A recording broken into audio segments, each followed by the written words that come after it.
பிரயத்னிச்சுட்டு இருக்கோம்.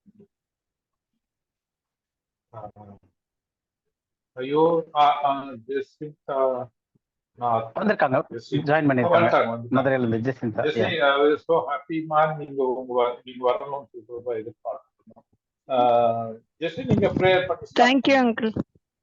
நான் பிரேயர் பண்ணி ஸ்டார்ட் பண்ணுறேன். பரிசுத்த பிதாவே, இந்த அருமையான ஆண்டவரே சாயந்தர வேளையில கர்த்தருடைய பிள்ளைகளாய் ஆண்டவரே ஆவிக்குரிய காரியங்களை ஆண்டவரே கற்றுக்கொள்ளும்படியாக ஒன்றாய் கூட கர்த்தர் தந்த கிருபைக்காக நாங்கள் நன்றி செலுத்துகிறோம். இந்த செஷன் முழுவதையும் ஆவியானவருடைய முழு கண்ட்ரோலுக்கு கீழே நாங்கள் ஒப்பு கொடுக்கிறோம். சகல சத்தியத்திற்குள்ளும் எங்களை நடத்துகிற ஆவியானவர் தாமே ஏசப்பா, நாங்க இந்த நாள்ல என்ன கற்றுக்கொள்ள வேண்டும், என்ன புரிந்து கொள்ள வேண்டும் என்று ஆவியானவர் நினைத்திருக்கீங்களோ அதை நீங்க சொல்லுகிற விதமாகவே நாங்கள் சரியாய் புரிந்து கொள்ள எங்கள் இருதயத்தை பக்குவப்படுத்துங்க. உங்க நாமத்துக்கு பயந்திருக்கும்படி எங்க இருதயத்தை ஒருமுகப்படுத்துங்க. இந்த செஷன்ல ஆண்டவரே எல்லா தடைகளையும் ஆண்டவரே நீர் மாற்றி ஆண்டவரை எடுத்து போட்டு முழுவதும் ஆண்டவரே இது எங்களுக்கு பிரயோஜனமா இருக்க நாங்கள் கற்றுக்கொள்ள எங்களுக்கு உதவி செய்யும். ஆண்டவரே அதை முன்னின்று நடத்துகிற கர்த்தருடைய தாசர்களை கர்த்தர் கரத்துல எடுத்து பயன்படுத்துங்க. இயேசு என்னும் நாமத்தில் ஜெபிக்கிறோம் எங்கள் நல்ல பிதாவே, ஆமென். ஆக்சுவலா இன்னைக்கான இந்த பைபிள் ஸ்டடி வந்து நம்மளுடைய மெயின் லைன்ல இருந்து கொஞ்சம் டீவியேட் ஆகி வந்திருக்கிறோம் இன்னைக்கு ஒரு இதுக்கு. ஏன்னா லாஸ்ட் வீக் நம்ம படிக்கும் போது ஒரு விஷயம் பார்த்தோம். ஈவன் பால்னுடைய லெட்டர்ஸ்ல வந்து Paul was writing to body of கிரைஸ்ட்க்கும் எழுதியிருக்காரு, லிட்டில் ஃபிளாக்கும் எழுதியிருக்காருன்னு பார்த்தோம். அதுல லிட்டில் ஃபிளாக்லயும் ஜியூ அண்ட் ஜென்டைல் இருக்காங்க, பாடி ஆஃப் கிரைஸ்ட்லயும் ஜியூ அண்ட் ஜென்டைல் இருக்காங்கன்னு பார்த்தோம். ரெண்டுத்துக்கான டிஃபரன்ஸ் என்ன, எப்படி கேட்டகரைஸ் பண்ண முடியும் ரெண்டு பேருக்கும் அப்படின்னு சொல்லிட்டு அந்த டீடைல்ஸ்லாம் லாஸ்ட் வீக் பார்த்துக்கிட்டு இருந்தோம். அப்ப பார்க்கும்போது எவிடென்ஷியலா ஒரு வசனம் செக் பண்ணோம். ஃபர்ஸ்ட் கொரிந்தியன்ஸ் 1 2வது வசனத்துல வந்து தங்களுக்கும் எங்களுக்கும் தங்களுக்கும்னு சொல்லிட்டு ரெண்டு குரூப்பை டிவைட் பண்ணி பேசுறாரு. அப்ப அந்த நிருபமே யாருக்கு எழுதப்பட்டிருக்குன்னு அட்ரஸ் பண்றாருன்னா ரெண்டு குரூப். ஒரு குரூப்ல வந்து பால் ஹி இன்க்ளூட்ஸ், அவரே சேர்த்துக்கிறாரு. இன்னொரு குரூப்ல வந்து இன்னும் ஆப்போசிட் குரூப், ரெண்டு குரூப்பை சொல்றாரு. ஆனா ரெண்டு குரூப்புக்குமே ஆண்டவராகி இயேசு கிறிஸ்துன்னு சொல்லிட்டு ஃபர்ஸ்ட் கொரிந்தியன்ஸ்ல சொல்றாரு.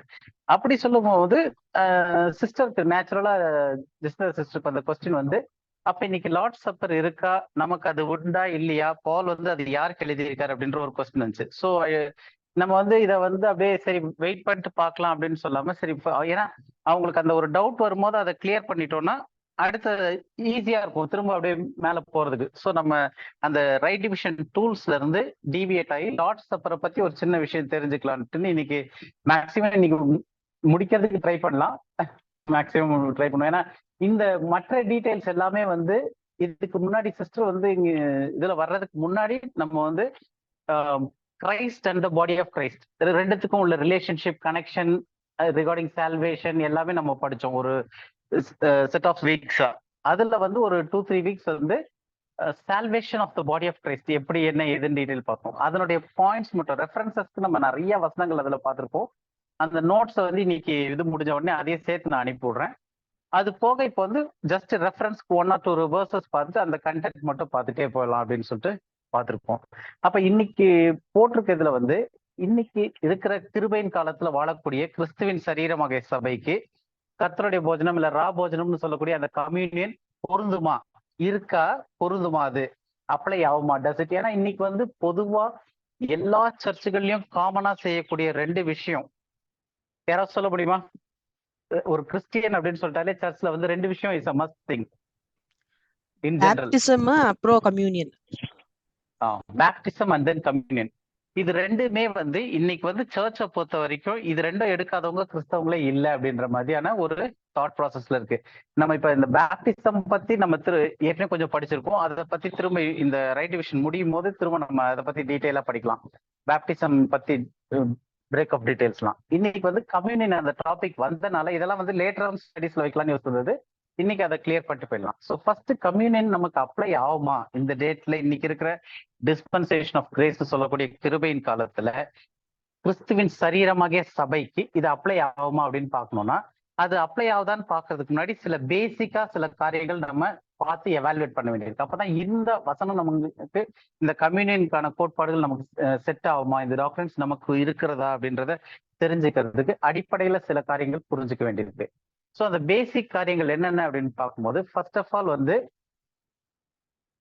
பாடி ஆஃப் கிரைஸ்ட், கிறிஸ்துவின் சரீரமாக சபைக்கு வந்து ரட்சிப்பின் கோட்பாடு, டாக்டரின் ஆஃப் சால்வேஷன் சொல்லுவாங்க இல்லையா. ஸோ அந்த சால்வேஷன் அப்படின்னு சொல்லக்கூடிய அந்த ஒரு காரியத்துல இருக்கக்கூடிய டீச்சிங்ஸ் என்னெல்லாம் இருக்கு, டாக்டரின்ஸ் என்னெல்லாம் இருக்கு கிறிஸ்துவின் சரீரமாக சபைக்கு. ஏன்னா நம்ம இப்போ வந்து we are not new beginners. நமக்கு ஏற்கனவே தெரியும் சிறுமந்தைன்னு ஒரு இது இருக்கு, இறுதி வரையும் நிலைத்திருக்கணும்னு இருக்கு.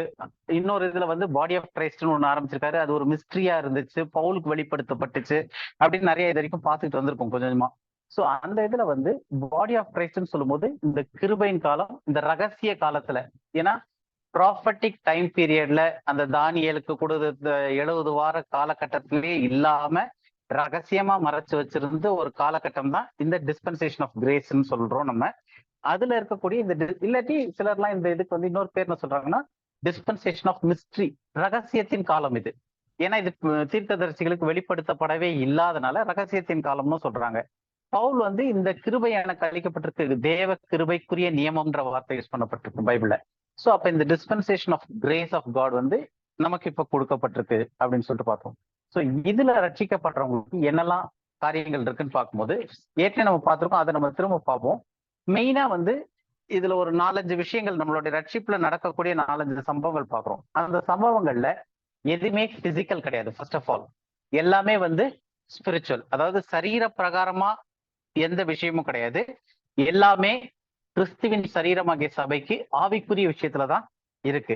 ரெண்டாவது காணக்கூடாதது, அதாவது இன்விசிபிளா, இட்ஸ் நாட் விசிபிள், எதுவுமே வந்து விசிபிளா நமக்கு தெரியாது. பாடி ஆஃப் கிரைஸ்ட் சால்வேஷன்ல எல்லாமே எப்படி இருக்குன்னா இன்விசிபிளா இருக்கு, கண்ணுக்கு தெரியாததா இருக்கு.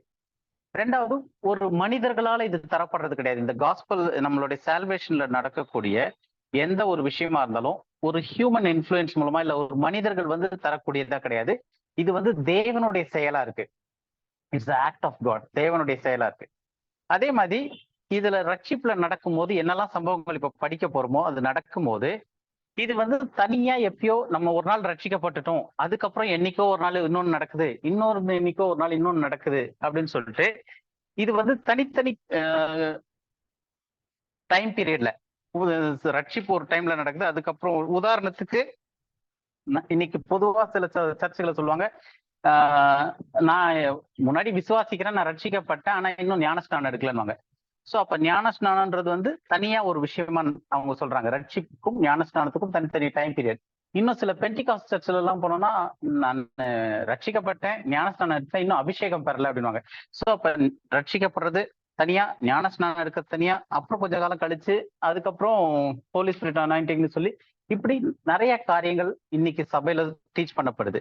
ஆனா நம்ம இப்ப பார்க்க போறது என்னன்னா பாடி ஆஃப் கிரைஸ்டினுடைய இந்த கிருபையின் காலத்துல ரட்சிக்கப்படுறவங்களுக்கு எல்லாமே happens at the time of salvation. நம்ம ரட்சிப்பு நடக்கும் போதே எல்லா விஷயமும் நடக்குது.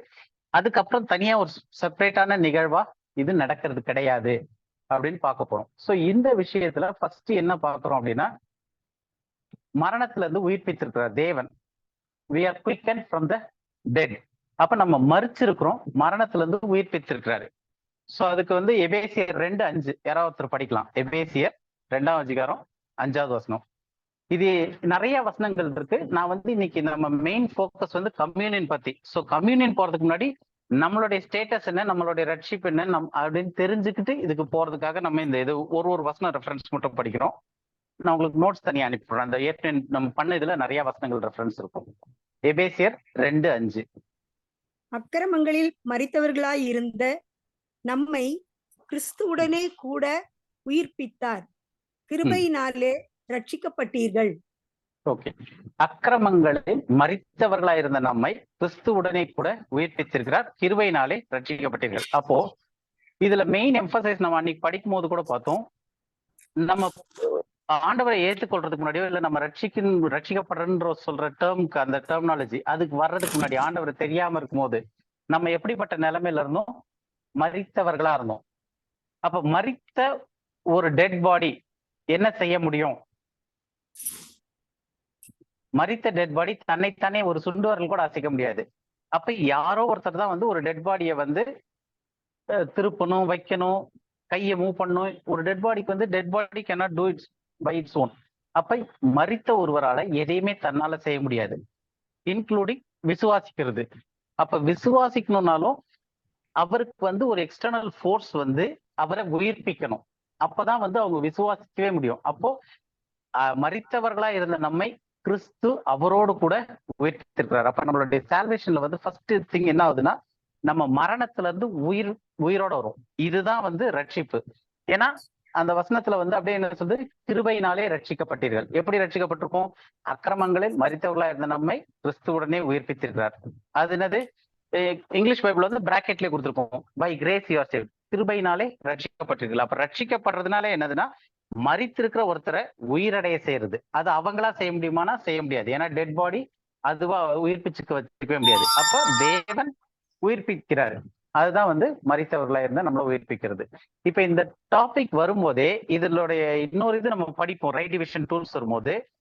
இப்ப உங்களுக்கு ஜஸ்ட் ஒரு தாட் ப்ராசஸ்க்காக சொல்றேன். மரித்திருக்கிறவங்க உயிர்ப்பிக்கப்பட்டிருக்காங்க அப்படின்னும் போது அவங்கள பைபிள் என்ன சொல்றது, புது சிருஷ்டியா இருக்கிறாங்கன்னு சொல்லுது. இன்னொரு இடத்துல காஸ்பல்ஸ்ல பார்த்திருக்கிறோம், ஒருவன் மறுபடியும் பிறவாவிட்டால் அவன் தேவனுடைய ராஜ்யத்தை காண்பதில்லை அப்படின்னு சொல்லிட்டு. அப்ப இந்த மறுபடியும் பிறக்கிறதும் புது சிருஷ்டியாக்கப்படுறதும் ஒன்னா இல்ல வேற வேறையா? யாராவது சொல்லுங்க. ரெண்டும் ஒரே சம்பவமா இல்ல வேற வேற சம்பவமா? என்ன கொஸ்டின் புரியல? ஓகே, அதாவது நம்ம இதுல வந்து காஸ்பல்ஸ்ல பாக்குறோம், ஒருவன் மறுபடியும் பிறவாவிட்டால் அவன் தேவனுடைய ராஜ்யத்தில் பிரவேசிக்க மாட்டான்னு இருக்கு இல்லையா? ஒருவன் ஜலத்தினாலும் ஆவினாலும் பிறவாவிட்டால் அவன் தேவனுடைய ராஜ்யத்தில் பிரவேசிக்க மாட்டான். அப்ப அங்க வந்து மறுபடியும் பிறக்கிறது இருக்கு. நம்ம கூட இப்பெல்லாம் ஜென்ரலா அந்த டேர்ம் யூஸ் பண்றது, born again கிறிஸ்டினா, born again கிறிஸ்டினான்ட்டுன்னு. சோ மறுபடியும் பிறத்தல் அப்படின்றது வந்து born again, மறுபடியுமாய் பிறக்கிறது.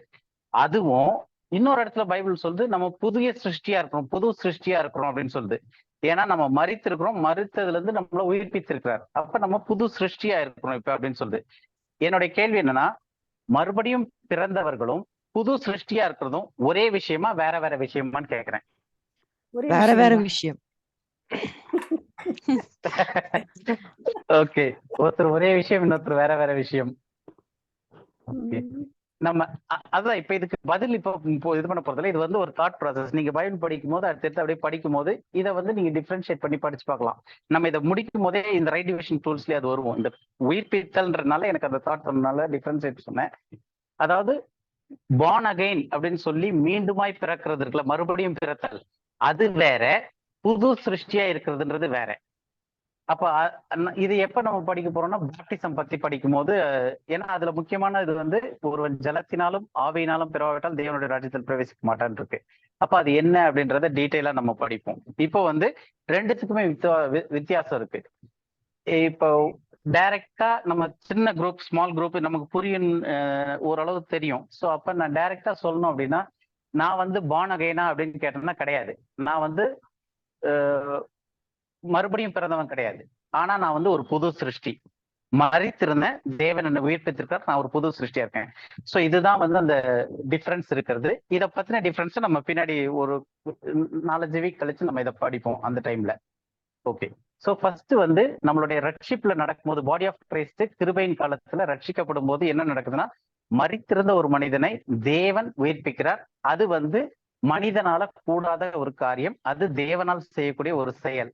அது வந்து நம்ம எப்ப ரட்சிக்கப்படுறோமோ அந்த மொமெண்ட்ல, அந்த நொடி பொழுதுல நடக்கிற முதல் விஷயம். ரெண்டாவது விஷயம் என்ன அப்படின்னு பார்த்தோம்னா, நம்ம வந்து கிறிஸ்துவின் விருத்த சேதனத்தினால நாம விருத்த சேதனம் பண்ணப்பட்டிருக்கோம். நமக்கு விருத்த சேதனம் செய்யப்பட்டிருக்கு. We were circumcised by the circumcision of Christ அப்படின்னு சொல்லிட்டு அதுக்கு ஒரு வசனம் படிச்சலாம். கொலோசையர் 2:11. அல்லாமலும் நீங்கள் கிறிஸ்துவை பற்றும் விருத்த சேதனத்தினாலே மாம்சத்துக்கு உரிய பாவ சரீரத்தை களைந்து விட்டதினால் கையால் செய்யப்படாத விருத்த சேதனத்தை அவருக்குள் பெற்றீர்கள். இப்ப இதுல வந்து அல்லாமலும் நீங்கள் கிறிஸ்துவை பற்றும் அப்படின்றத நம்ம ஏற்கனவே நிறைய டீடைல்டா படிச்சிருக்கோம். அந்த டைம்ல ஜெசிந்தா சிஸ்டர் வந்தாங்கன்னு தெரியல. ஸோ அதனால ஒரு சின்ன ஹிண்ட் மட்டும் கொடுத்துறேன். எங்கெல்லாம் இது கிறிஸ்துவை பற்றும்னு வருதோ அது ஒரு பழைய தமிழ் டிரான்ஸ்லேஷன். இங்கிலீஷ்ல பார்த்தோம்னா சர்க்கம்செஷன் ஆஃப் கிரைஸ்ட்னு இருக்கும்.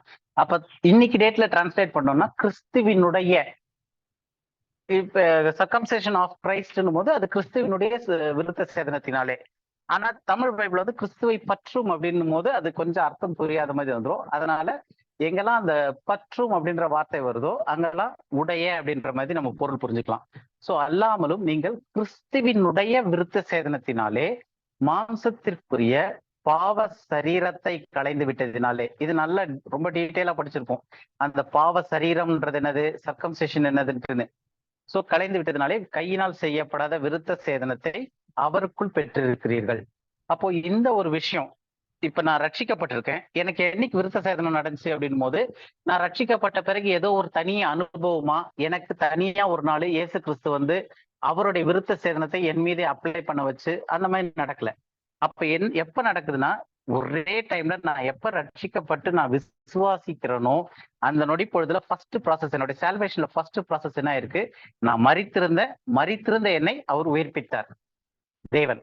அதுக்கு அடுத்தது அவர் உயிர்ப்பித்த அந்த நொடி பொழுதுலேயே என்னாச்சு, இயேசு கிறிஸ்துவினுடைய விருத்த சேதனம் எனக்கு அப்ளை ஆகுது. இயேசு கிறிஸ்துவனுடைய விருத்த சேதனத்தினாலே எதை விருத்த சேதனம் பண்ணாருன்னா, விருத்த சேதனம்ன்றது வந்து அந்த நுனித்தோல் நீக்கம், உடம்புல இருந்து அந்த அழுக்கை நீக்கி போடுறதுன்றதுக்கு தான் வந்து அந்த சிம்பாலைசேஷனா விருத்த சேதனம்ன்றது. இதுல என்ன சொல்லியிருக்கு, என்னுடைய மாம்சத்திற்குரிய பாவ சரீரத்தை களைந்து விட்டதுனாலே, in putting off the body of the sin of the flesh. அப்ப இந்த பாவ சரீரம் இருக்கு இல்லையா, இந்த மாம்ச சரீரத்தையே அவர் வெட்டி எடுத்துட்டாரு. விருத்த சேதனம்ன்றது வெட்டி எடுக்கிறது. அப்ப எதுல இருந்து வெட்டி எடுத்தாரு அப்படின்னும் போது, உயிர்ப்பிக்கப்பட்ட அந்த புதிய சிருஷ்டி, புதிய மனுஷன் இருக்கான் இல்லையா. ஏன்னா இதுக்கு முன்னாடி வந்து மரித்திருந்த நம்மள உயிர்ப்பித்தார் இருக்கு.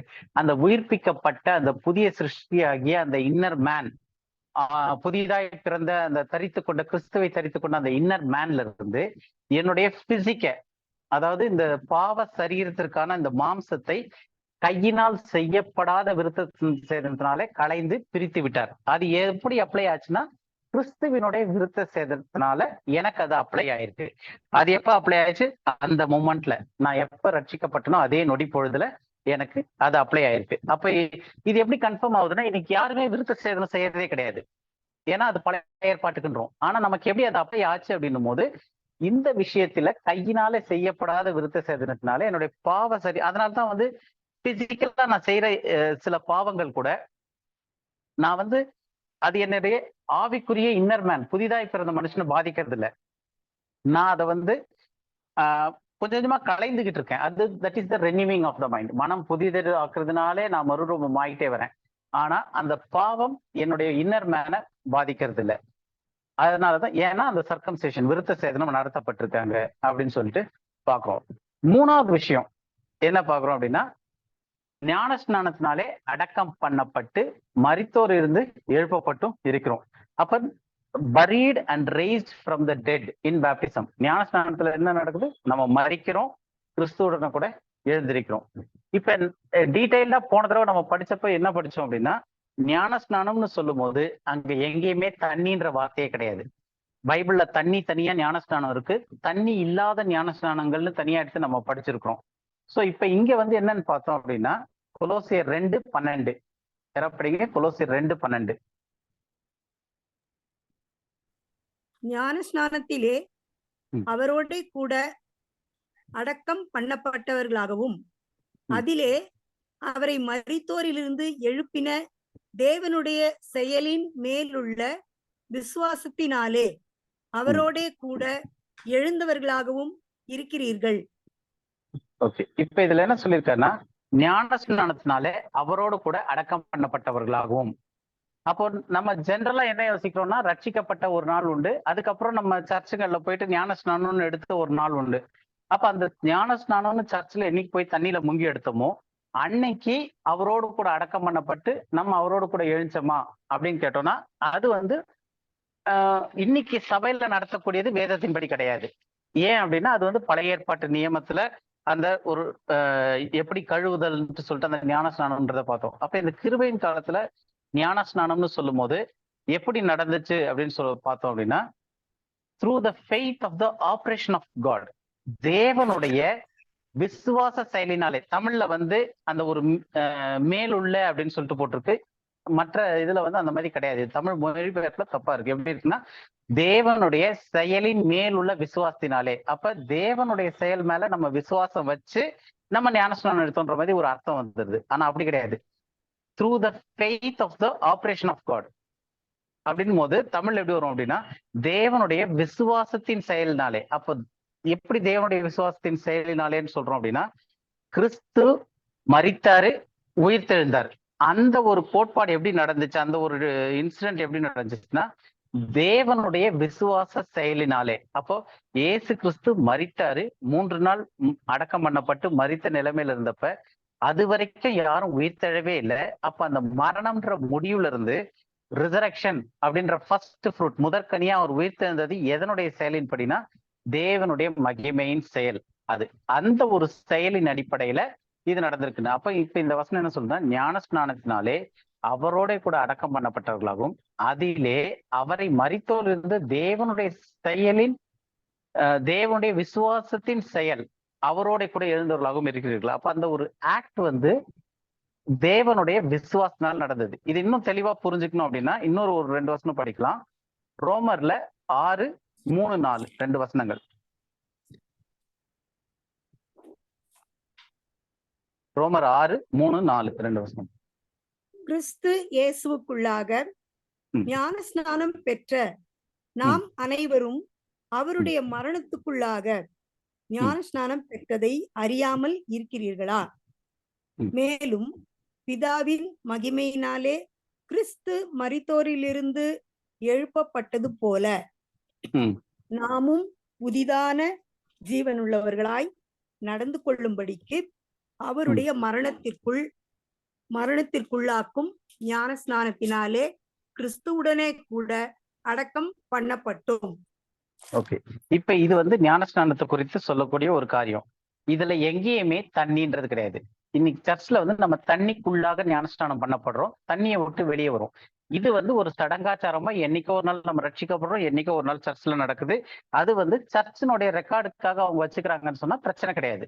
ஆனா அதுதான் என்னுடைய ரட்சிப்பினுடைய நிறைவுன்னு சொல்ல போகும்போது அங்க பிரச்சனை வருது. அப்ப அது என்னுடைய ரட்சிப்பு நிறைவு கிடையாது. ஏன் அப்படின்னா, என்னுடைய ரட்சிப்பு நிறைவு நான் ரட்சிக்கப்படும் போதே நடக்குது. முதல்ல என்ன உயிர்ப்பித்திருக்கிறாரு, அது ஸ்பிரிச்சுவல். எந்த ஒரு பிசிக்கல் எவிடன்ஸும் கிடையாது, யாரால கண்ணாலையும் பார்க்க முடியாது. நான் செத்து போயிருந்தேன், நான் உயிரோட வந்துட்டேன்ட்டு யாருக்கும் கண்ணுல தெரியாது அந்த மாதிரி. அடுத்தது என்னுடைய விருத்த சேதனம், கையினால் செய்யப்படாத விருத்த சேதனத்தினாலே பாவ மாம்சத்தின் சரீரத்தை களைந்து விட்டுருக்காரு. சோ அதுவும் அப்ப நடந்துச்சு. அதுவும் பிசிக்கலா எவிடென்ஷியலா தெரியாது. ஆனா இஸ்ரவேலர்களுக்கு அது பிசிக்கலான ஒரு காரியம். பாடி ஆஃப் கிரைஸ்டுக்கு, கிறிஸ்துவின் இந்த கிருபையின் காலத்து சபைக்கு வந்து அது வந்து ஸ்பிரிச்சுவலான ஒரு விஷயமா, கண்ணுனால தெரியாததும் எப்ப ரட்சிக்கப்படுறோமோ அந்த டைம்லயே நடந்தது ஒரு ஆவிக்குரிய விஷயமா இருக்கிறது.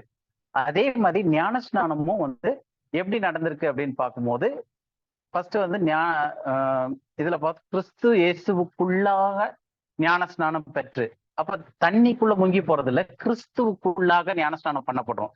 2வது கீழே பார்த்தோம் அப்படின்னா அவருடைய மரணத்திற்குள்ளான ஞானஸ்நானம், அவருடைய டெத்ல we were baptized into his death, அவருடைய மரணத்திற்குள்ளாக ஞானஸ்நானம் பெற்றதை. அப்ப நம்மளுடைய ஞானஸ்நானம்ன்றது வந்து தண்ணிக்குள்ள ஏதோ போறது வந்து இருந்துச்சு, வேதத்துல இருந்துச்சு. யோவான் ஸ்நானம் கொடுத்தாரு. அது வந்து தீர்க்க தரிசனத்தின் அடிப்படையில, அந்த திட்டத்தின் அடிப்படையில அவங்க வந்து ராஜ்யத்துக்கு போறதுக்கு முன்னாடி தண்ணியில முங்கி ஞானஸ்நானம் பெற்றார்கள். அதுல வந்து ஜலத்தினாலே ஞானஸ்நானம் கொடுத்தாருன்னு இருக்கு. ஆனா இங்க வந்து ஜலத்தினாலே இல்ல, கிறிஸ்துவனுடைய மரணத்திற்குள்ளாக ஞானஸ்நானம் பண்ணப்பட்டிருக்கும். அது எப்ப நடந்துச்சு? பிசிக்கலா. இப்ப இது 2 பார்த்தது வந்து எந்த இதுவுமே பிசிக்கல் கிடையாது, எதுவுமே விஷுவல் கிடையாது.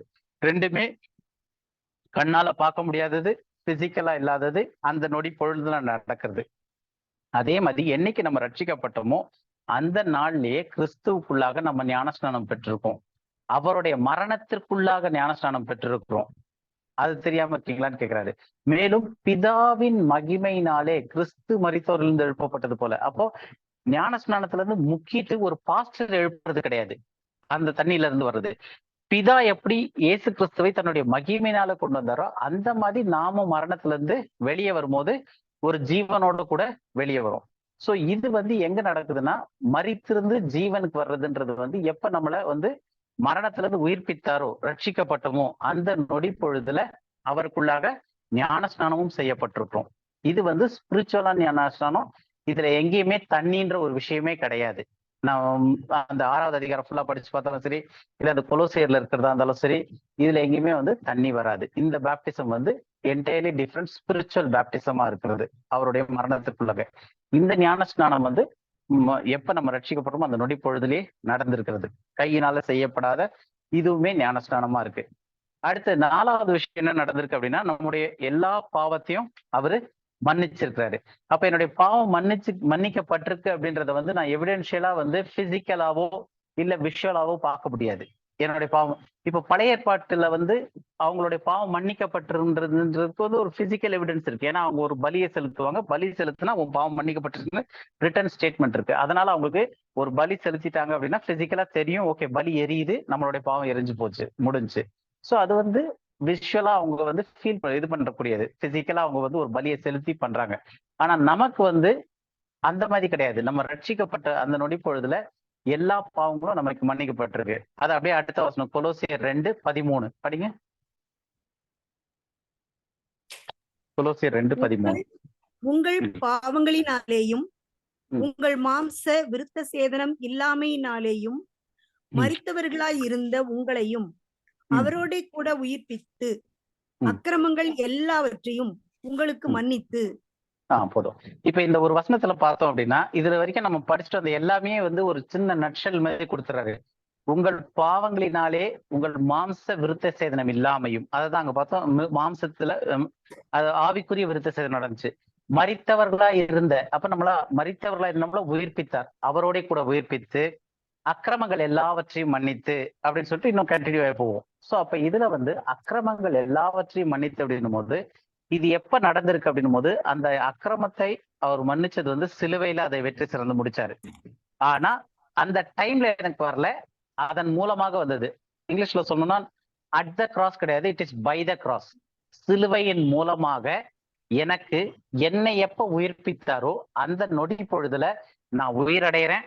எனக்கு வந்து விருத்த சேதனம் செய்யப்படுது ஆவிக்குரிய விதத்துல, ஞானஸ்நானம் செய்யப்படுது ஆவிக்குரிய விதத்துல, என்னுடைய எல்லா பாவங்களும் மன்னிக்கப்படுது அந்த நொடி பொழுதுல. அப்ப எல்லா பாவங்களும் மன்னிக்கப்பட்ட பிறகு அடுத்து என்ன நடக்குது அப்படின்னும் போது இதெல்லாம் நம்ம டீட்டெயிலா வச்சிருக்கோம். அந்த வீடியோஸ் எல்லாம் கூட குரூப்லயே இருக்கும், நம்ம எடுத்து பார்க்கலாம். இல்லைன்னா கூட கேட்டீங்கன்னா நான் திரும்ப அனுப்பி விடுறேன். அந்த வீடியோஸ் ஏற்கனவே ஆடியோ ரெக்கார்ட் பண்ணிருப்போம். அதை அடுத்து 5வதா நடக்கிறது என்ன அப்படின்னு பார்த்தோம்னா, நம்ம வந்து மீட்கப்படும் நாளுக்கு என்று முத்திரிக்கப்பட்டிருக்கிறோம். அப்ப ஃபர்ஸ்ட் நம்மளை உயிர்ப்பிக்கிறாரு, விருத்த சேதனம் செய்யறாரு, ஞான ஸ்நானம் பண்றாரு, பாவத்தை எல்லாத்தையும் மன்னிக்கிறாரு, நம்மள முத்திரிச்சிடுறாரு. அந்த புதிய மனுஷனை சிருஷ்டியை வந்து முத்திரிச்சு வச்சிடுறாரு. எப்போ வரைக்கும்? டே ஆஃப் ரிடம்ஷன் வரைக்கும். Until the day of redemption, மீட்கப்படும் நாள் வரைக்கும் நம்மள முத்திரிச்சு வச்சிடறாருன்னு இருக்கு.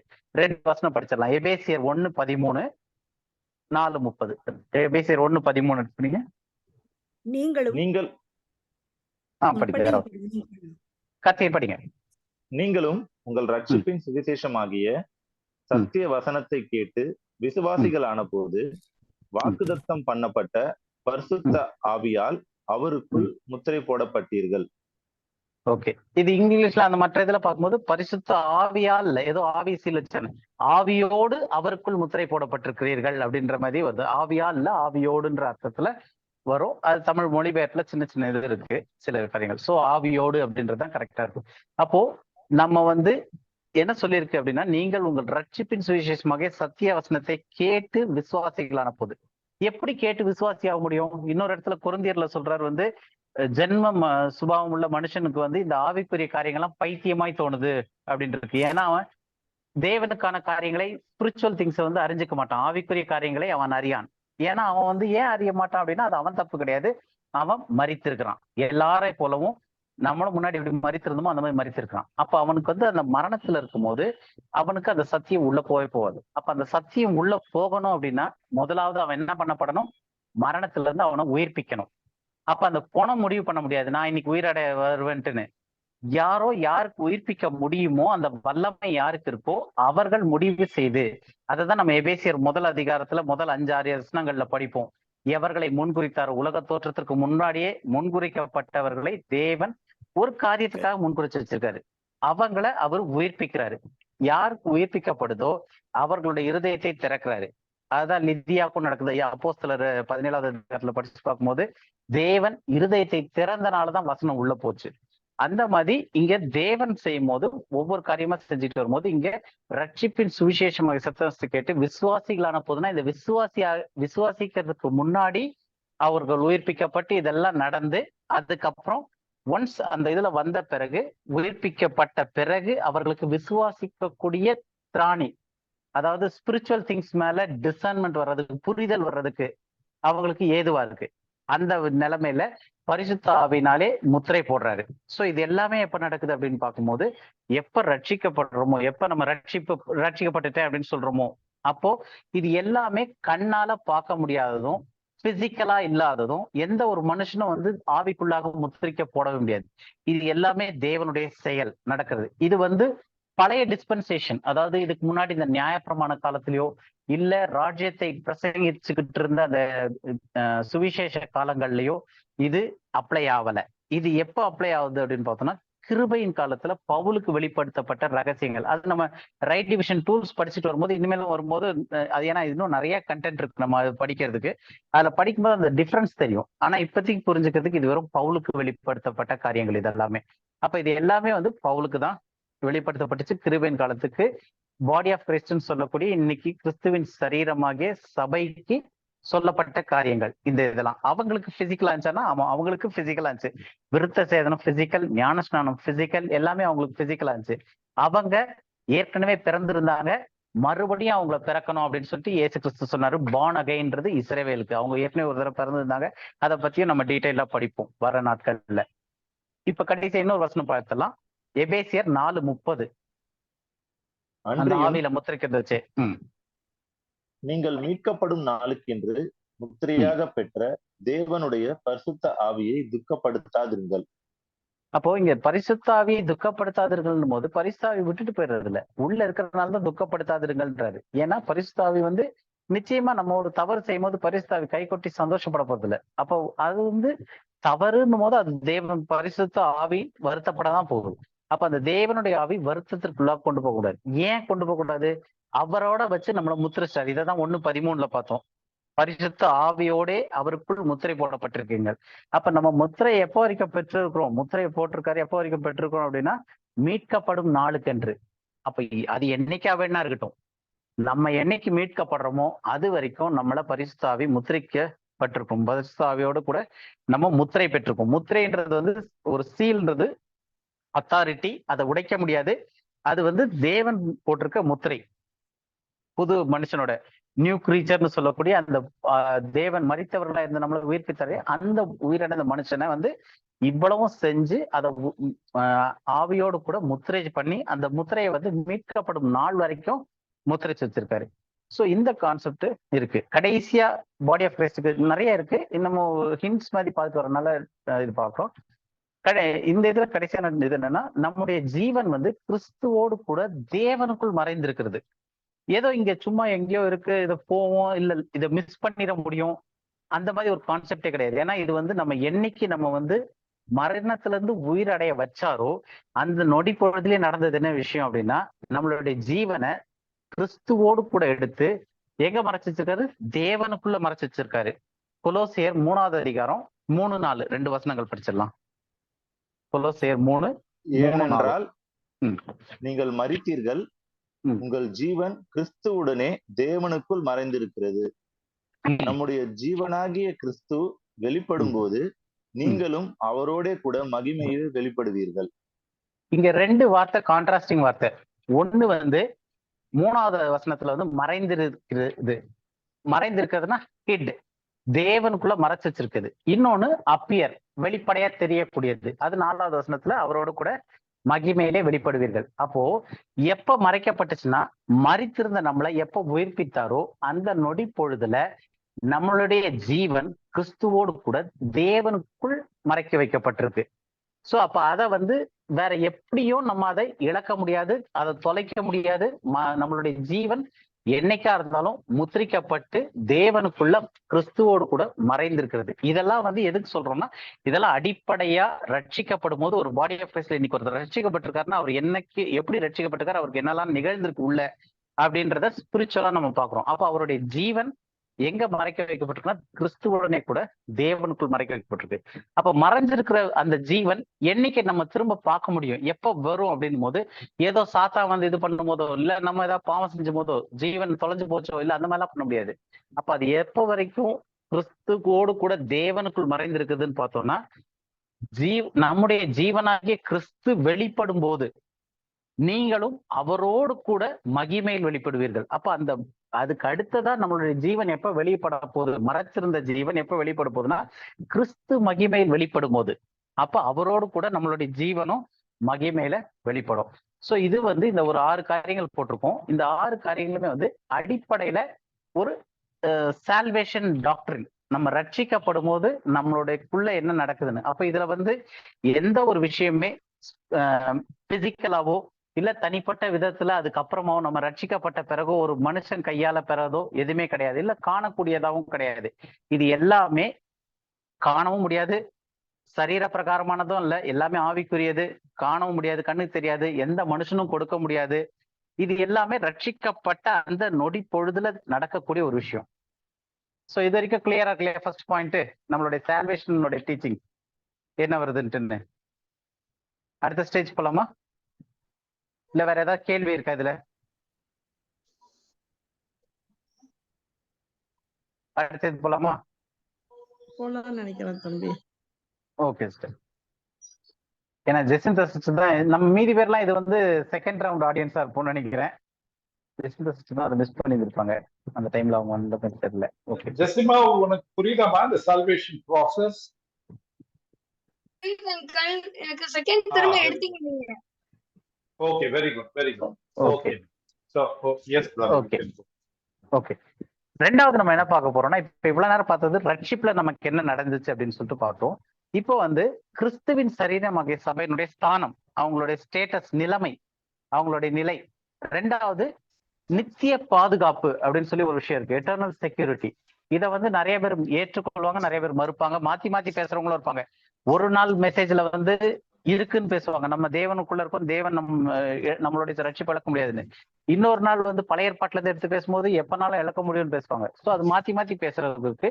ஆனா அது வந்து ரைட் டிவிஷன் தெரியாதனால, இப்ப நம்ம ரைட் டிவிஷன் படிச்சு அதை புரிஞ்சுக்கிட்டு போறதுனால, டீப்பா போறதுனால, நம்ம வந்து பாடி ஆஃப் கிரைஸ்டனுடைய பொசிஷனும் அந்த பாடி ஆஃப் கிரைஸ்டோடைய இட்டர்னல் செக்யூரிட்டிக்கு என்னெல்லாம் டீச்சிங்ஸ் பைபிள்ல இருக்கு அப்படின்னு சொல்லிட்டு அதுல ஒரு 4-5 காரியங்கள் நம்ம பார்த்துடலாம். முதல் விஷயம் வந்து கிறிஸ்துவுக்குள் பரிபூர்ணம் உள்ளவர்கள், we are complete in Christ அப்படின்னு சொல்லிட்டு வசனம் சொல்லுது. கொலோசியர் 2:10. மேலும் சகல துரைத்தனங்களுக்கும் அதிகாரத்துக்கும் தலைவராய் இருக்கிற அவருக்குள் நீங்கள் பரிபூர்ணமுள்ளவர்களாய் இருக்கிறீர்கள். ஓகே, இப்ப தலைவராய் இருக்கிற அவருக்குள் போது அது கிறிஸ்துவுக்குள். சோ கிறிஸ்துவுக்குள் நீங்கள் பரிபூர்ணம் உள்ளவர்களாய் இருக்கிறீர்கள் அப்படின்னு சொல்லிட்டு வசனம் சொல்லுது.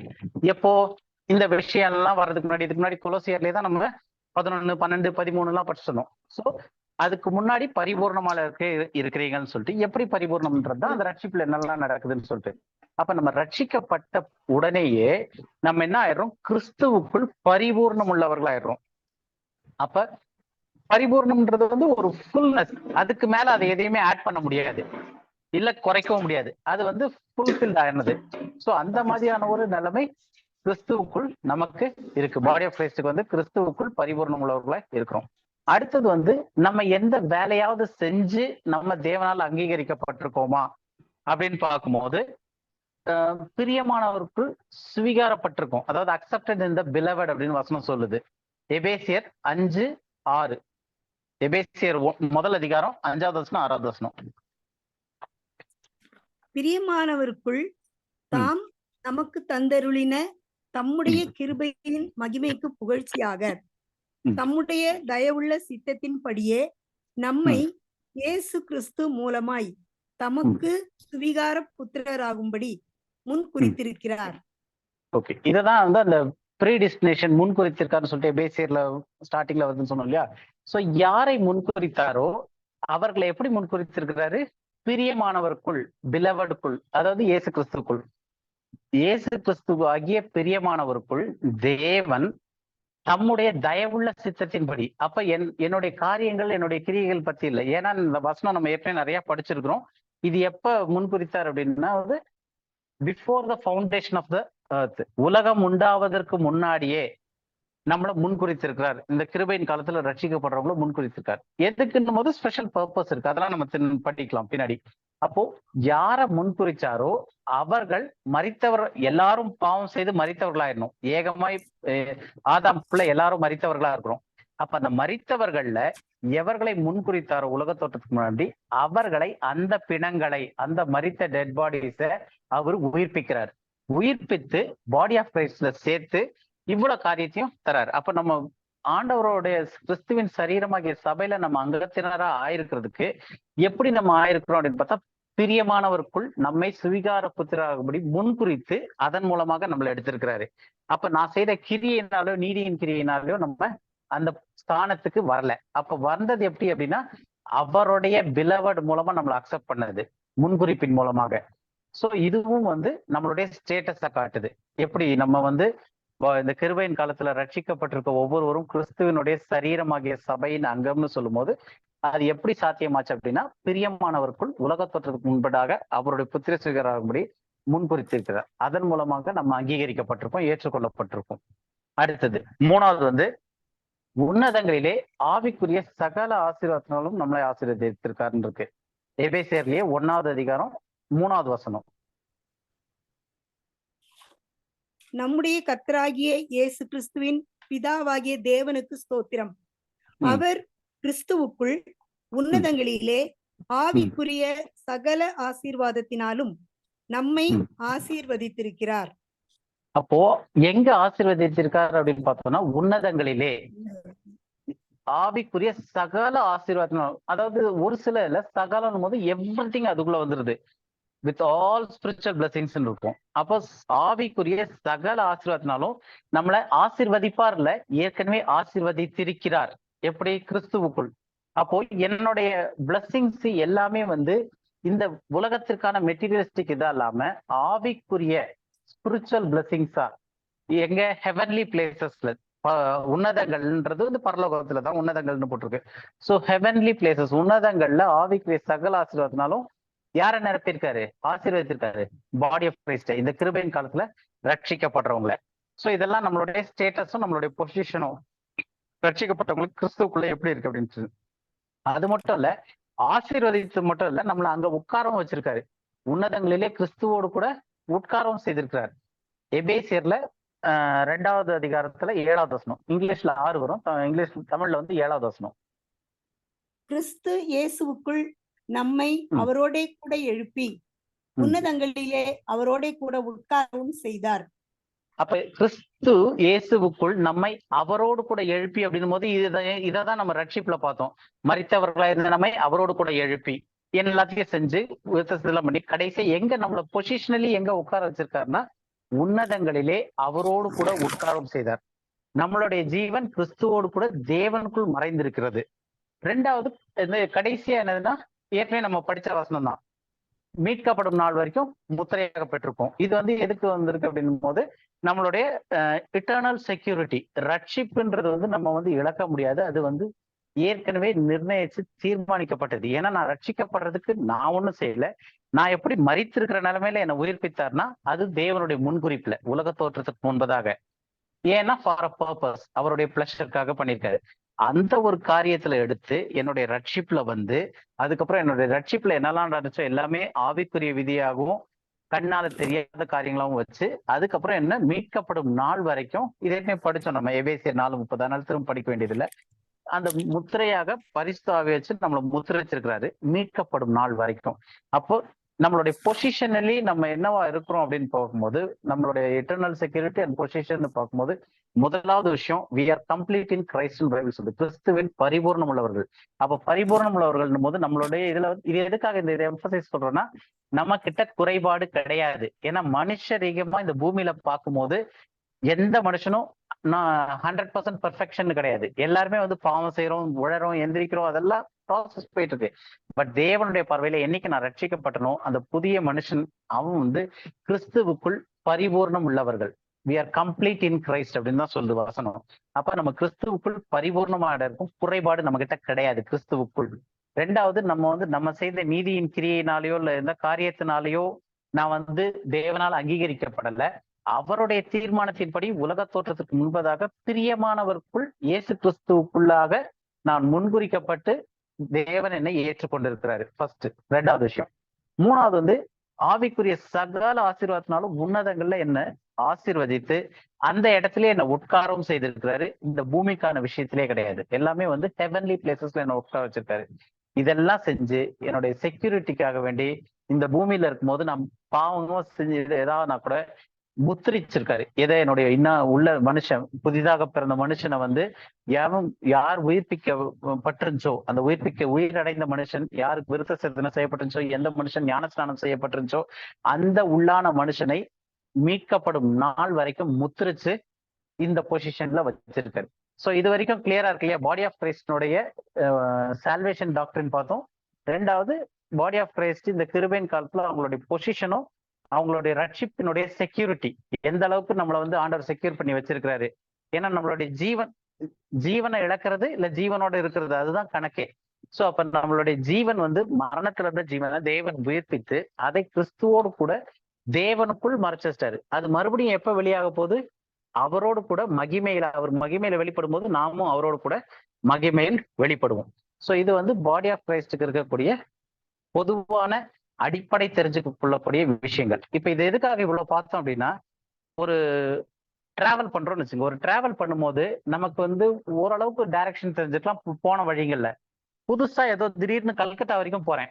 கல்கத்தா வரைக்கும் போகும்போது நான் போய்கிட்டே இருப்பேன். எங்கெல்லாம் ரோட்ல கரெக்டா அந்த மேப் வருதோ, டைரக்ஷன் மேப், இந்த பக்கம் அம்புக்குறி, அந்த 2-3 ரோடு வருதுன்னா எந்த பக்கம் போகணும், ரைட்டா லெஃப்டா ஸ்ட்ரைட்டா போகணுமான்னு பார்க்கணும்னா மேல போர்டு போட்டு வச்சிருப்பாங்க, ரைட்ல போகணும் லெஃப்ட்ல போகணும் அந்த மாதிரி.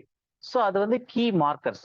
அப்ப நம்ம வேதத்தை படிக்கும் போது நமக்கு புரிஞ்சுக்கும் போது ரைட் டிவிஷன்ல வரும்போது ஃபர்ஸ்ட் நம்ம என்ன, இந்த ரைட் டிவிஷன் டூல்ஸே எதுக்காக படிக்கிறோம்னா ஃபர்ஸ்ட் கிளாஸ்லயே சொல்லியிருப்போம். இதை ஃபுல்லா டோட்டலா முடிச்சிட்டோம்னா அதுக்கப்புறம் யாருமே பைபிள் ஸ்டடிக்கு எடுத்து படுத்து ஒருத்தர் புரிய வைக்கணும்னே அவசியம் கிடையாது. ஏன்னா பைபிளை நம்ம வாசிக்கும் போதே நமக்கு கரெக்டா ஓகே இது இந்த இடத்துல வரும், இது இப்படி வரும், இது இப்படி போகும்னு தெரிஞ்சிடும்.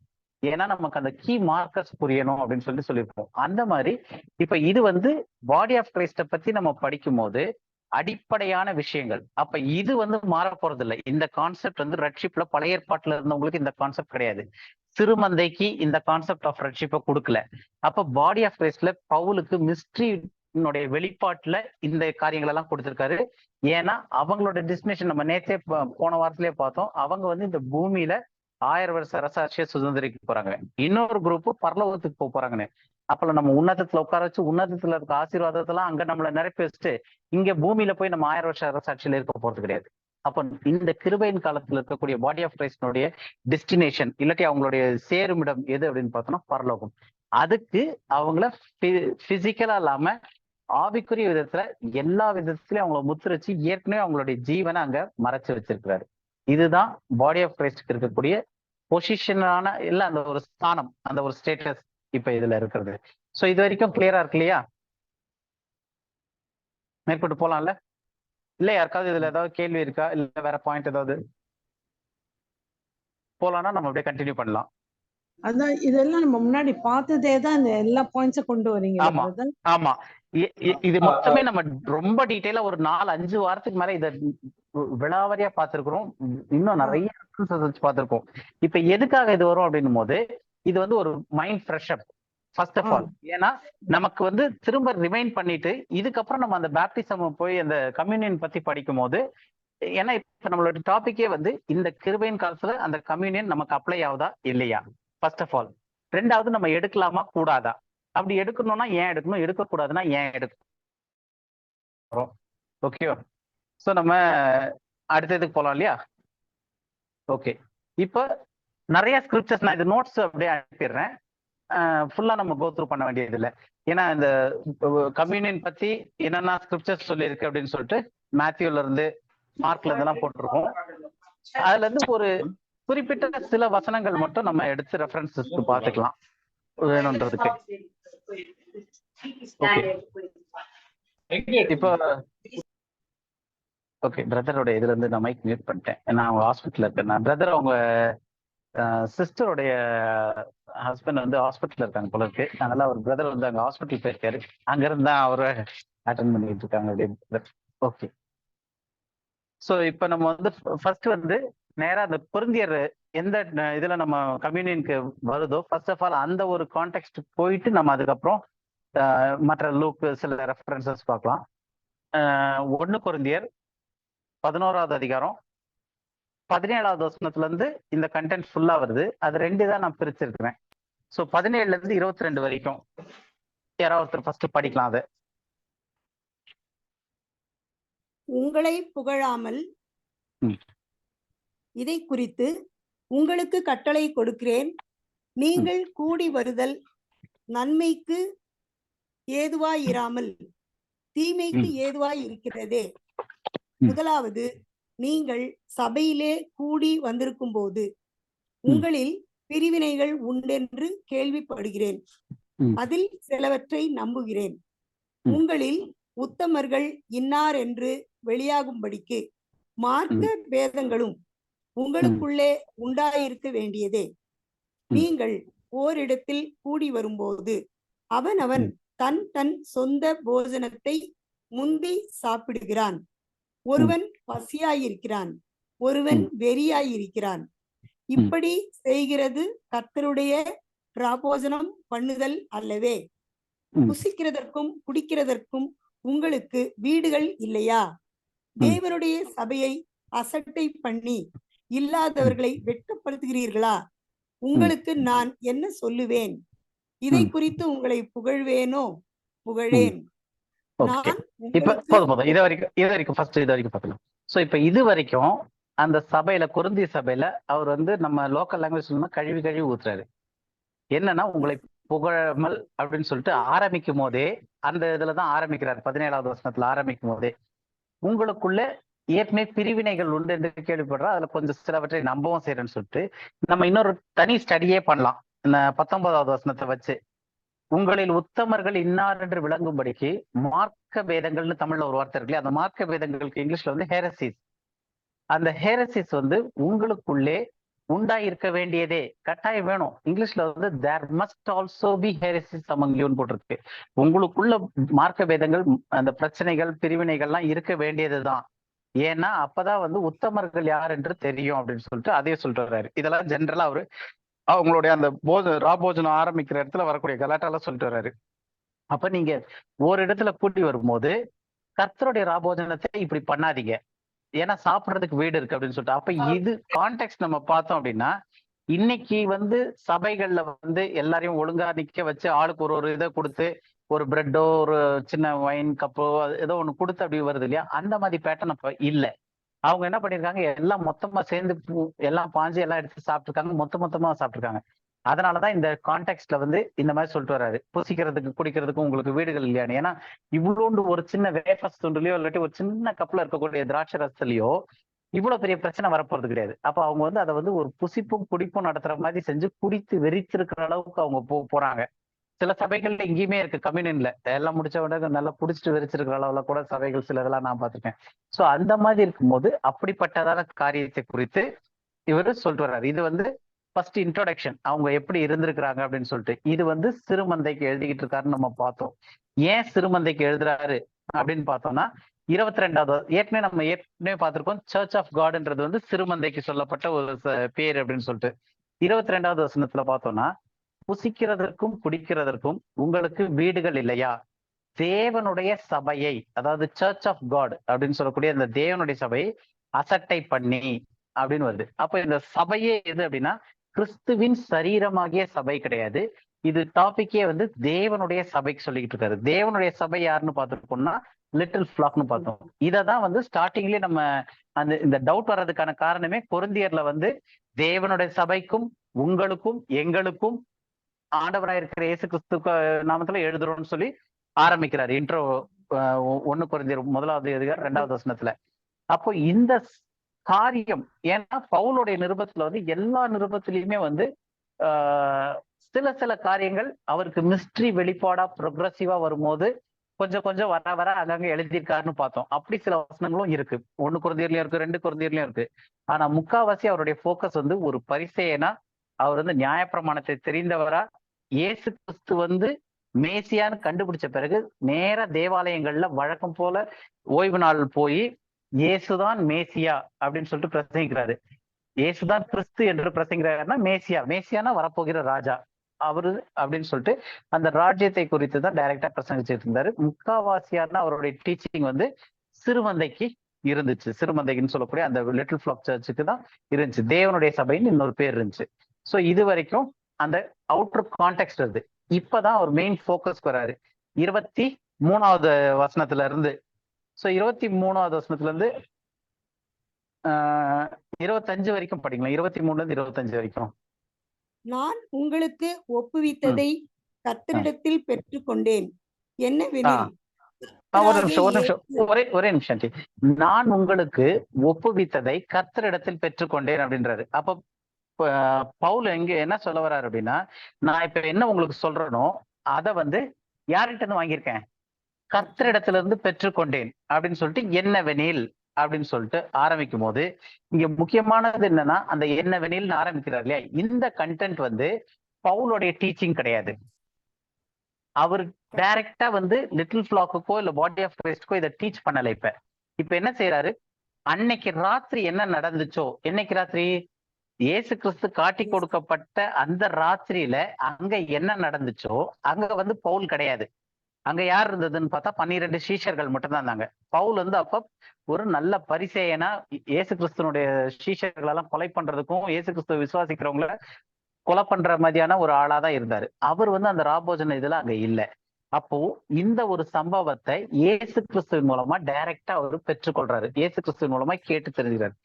அதை வந்து அப்படியே இங்க நரேட் பண்றாரு. இவங்க அடிச்சு குத்தி மாஞ்சுக்கிட்டு சாப்பிட்றதுக்கு இதெல்லாம் வீடு இல்லையான்லாம் கேட்டுட்டு அவங்களுக்கு அந்த தேவனுடைய சபைக்கு இன்ஸ்ட்ரக்ஷன் ஆரம்பிக்கிறாரு.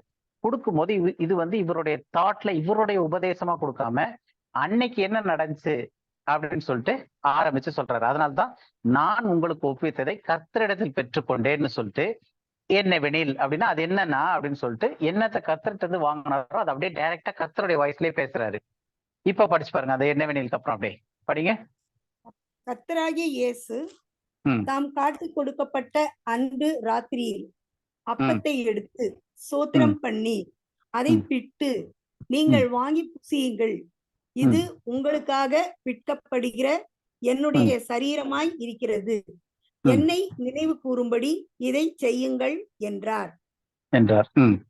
போஜனம் பண்ணின பிறகு அவர் அந்தபடியே பாத்திரத்தையும் எடுத்து, இந்த பாத்திரம் என் இரத்தத்தினால் ஆகிய புதிய உடன்படிக்கையாய் இருக்கிறது, நீங்கள் இதை பானம் பண்ணும் போதெல்லாம் என்னை நினைவு கூறும்படி இதை செய்யுங்கள் என்றார். ஓகே, இப்போ இதுல வந்து ரெண்டு இடத்துல வந்து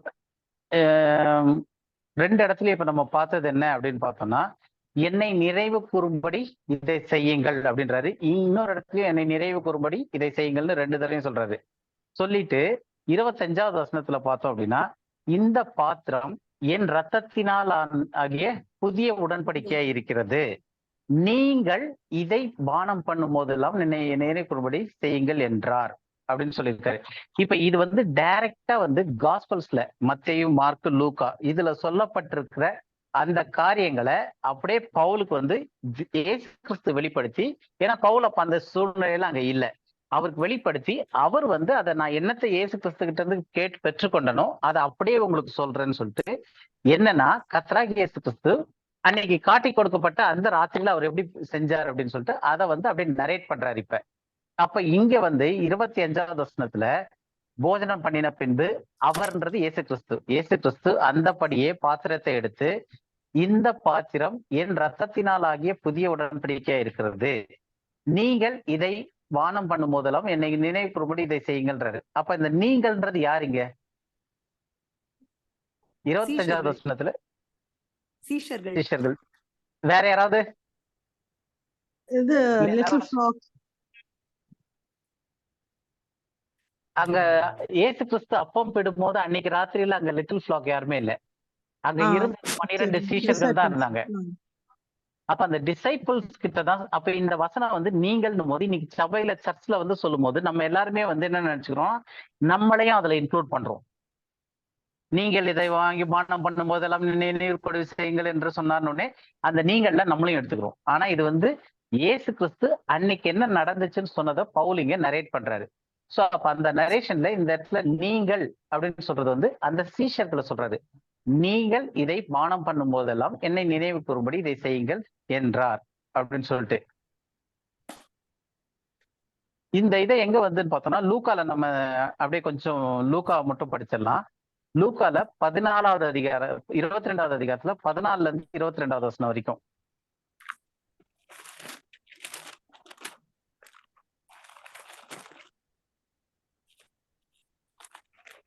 லூக்கா 16 லூக்கா 22ல ஆக்சுவலா 14ல இருந்து 22 வரைக்கும் இந்த அப்படியே ஃபுல்லா கான்டெக்ஸ்ட் வருது.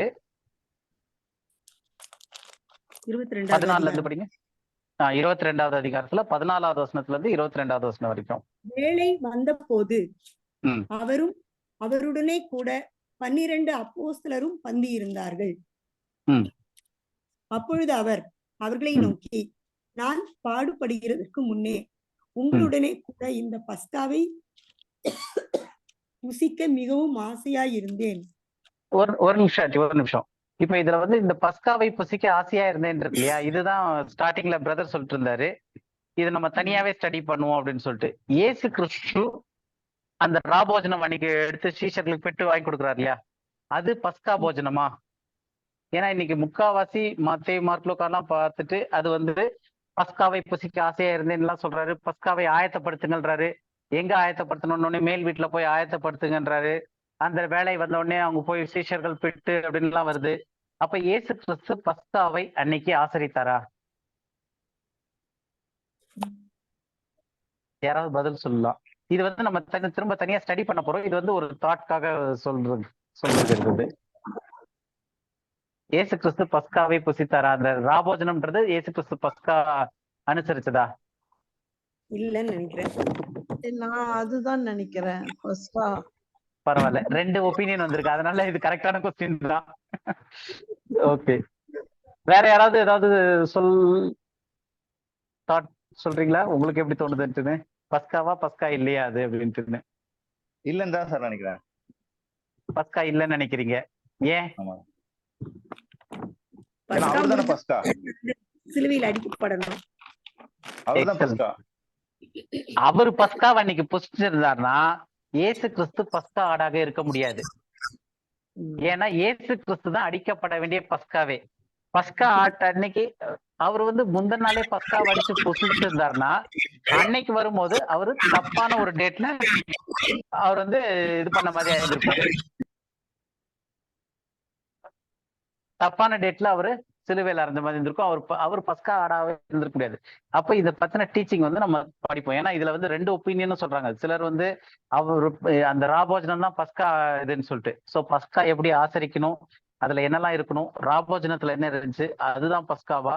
அப்படி அது பஸ்காவா இருந்துச்சுன்னா இயேசு கிறிஸ்துவ தப்பான நாள்ல அரைஞ்சாங்களா? இல்ல இயேசு கிறிஸ்து தான் கரெக்டான நாள்ல பஸ்கா டேட் டைம்ல கரெக்டா அரைஞ்சு சிலுவையில் அரைஞ்சாங்க அப்படின்னா அவர் தான் நம்முடைய பஸ்கானா அப்ப இங்க ஏன் பஸ்கான்னு சொல்லப்பட்டிருக்கு அப்படின்றத நம்ம திரும்ப தனியா அது ஒரு நாள் ஸ்டடி பண்ணலாம். அது வந்து ஜஸ்ட் ஒரு தாட் ப்ராசஸ்க்காக.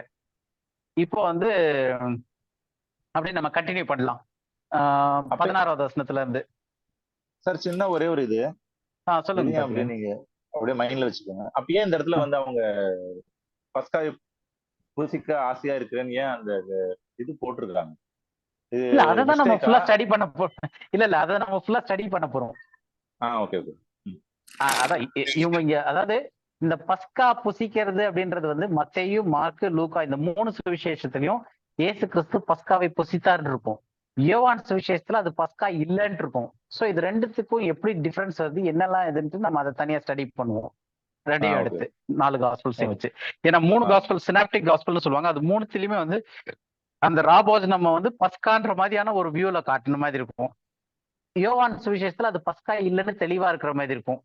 சோ நீங்க வேணா ஹோம்ஒர்க்கு நம்ம அது டாபிக் வர்றதுக்குள்ள இதெல்லாம் அப்படி 4 காஸ்பல்லயே நீங்க படிச்சு பார்க்கலாம். அதுக்காக வச்சுங்க.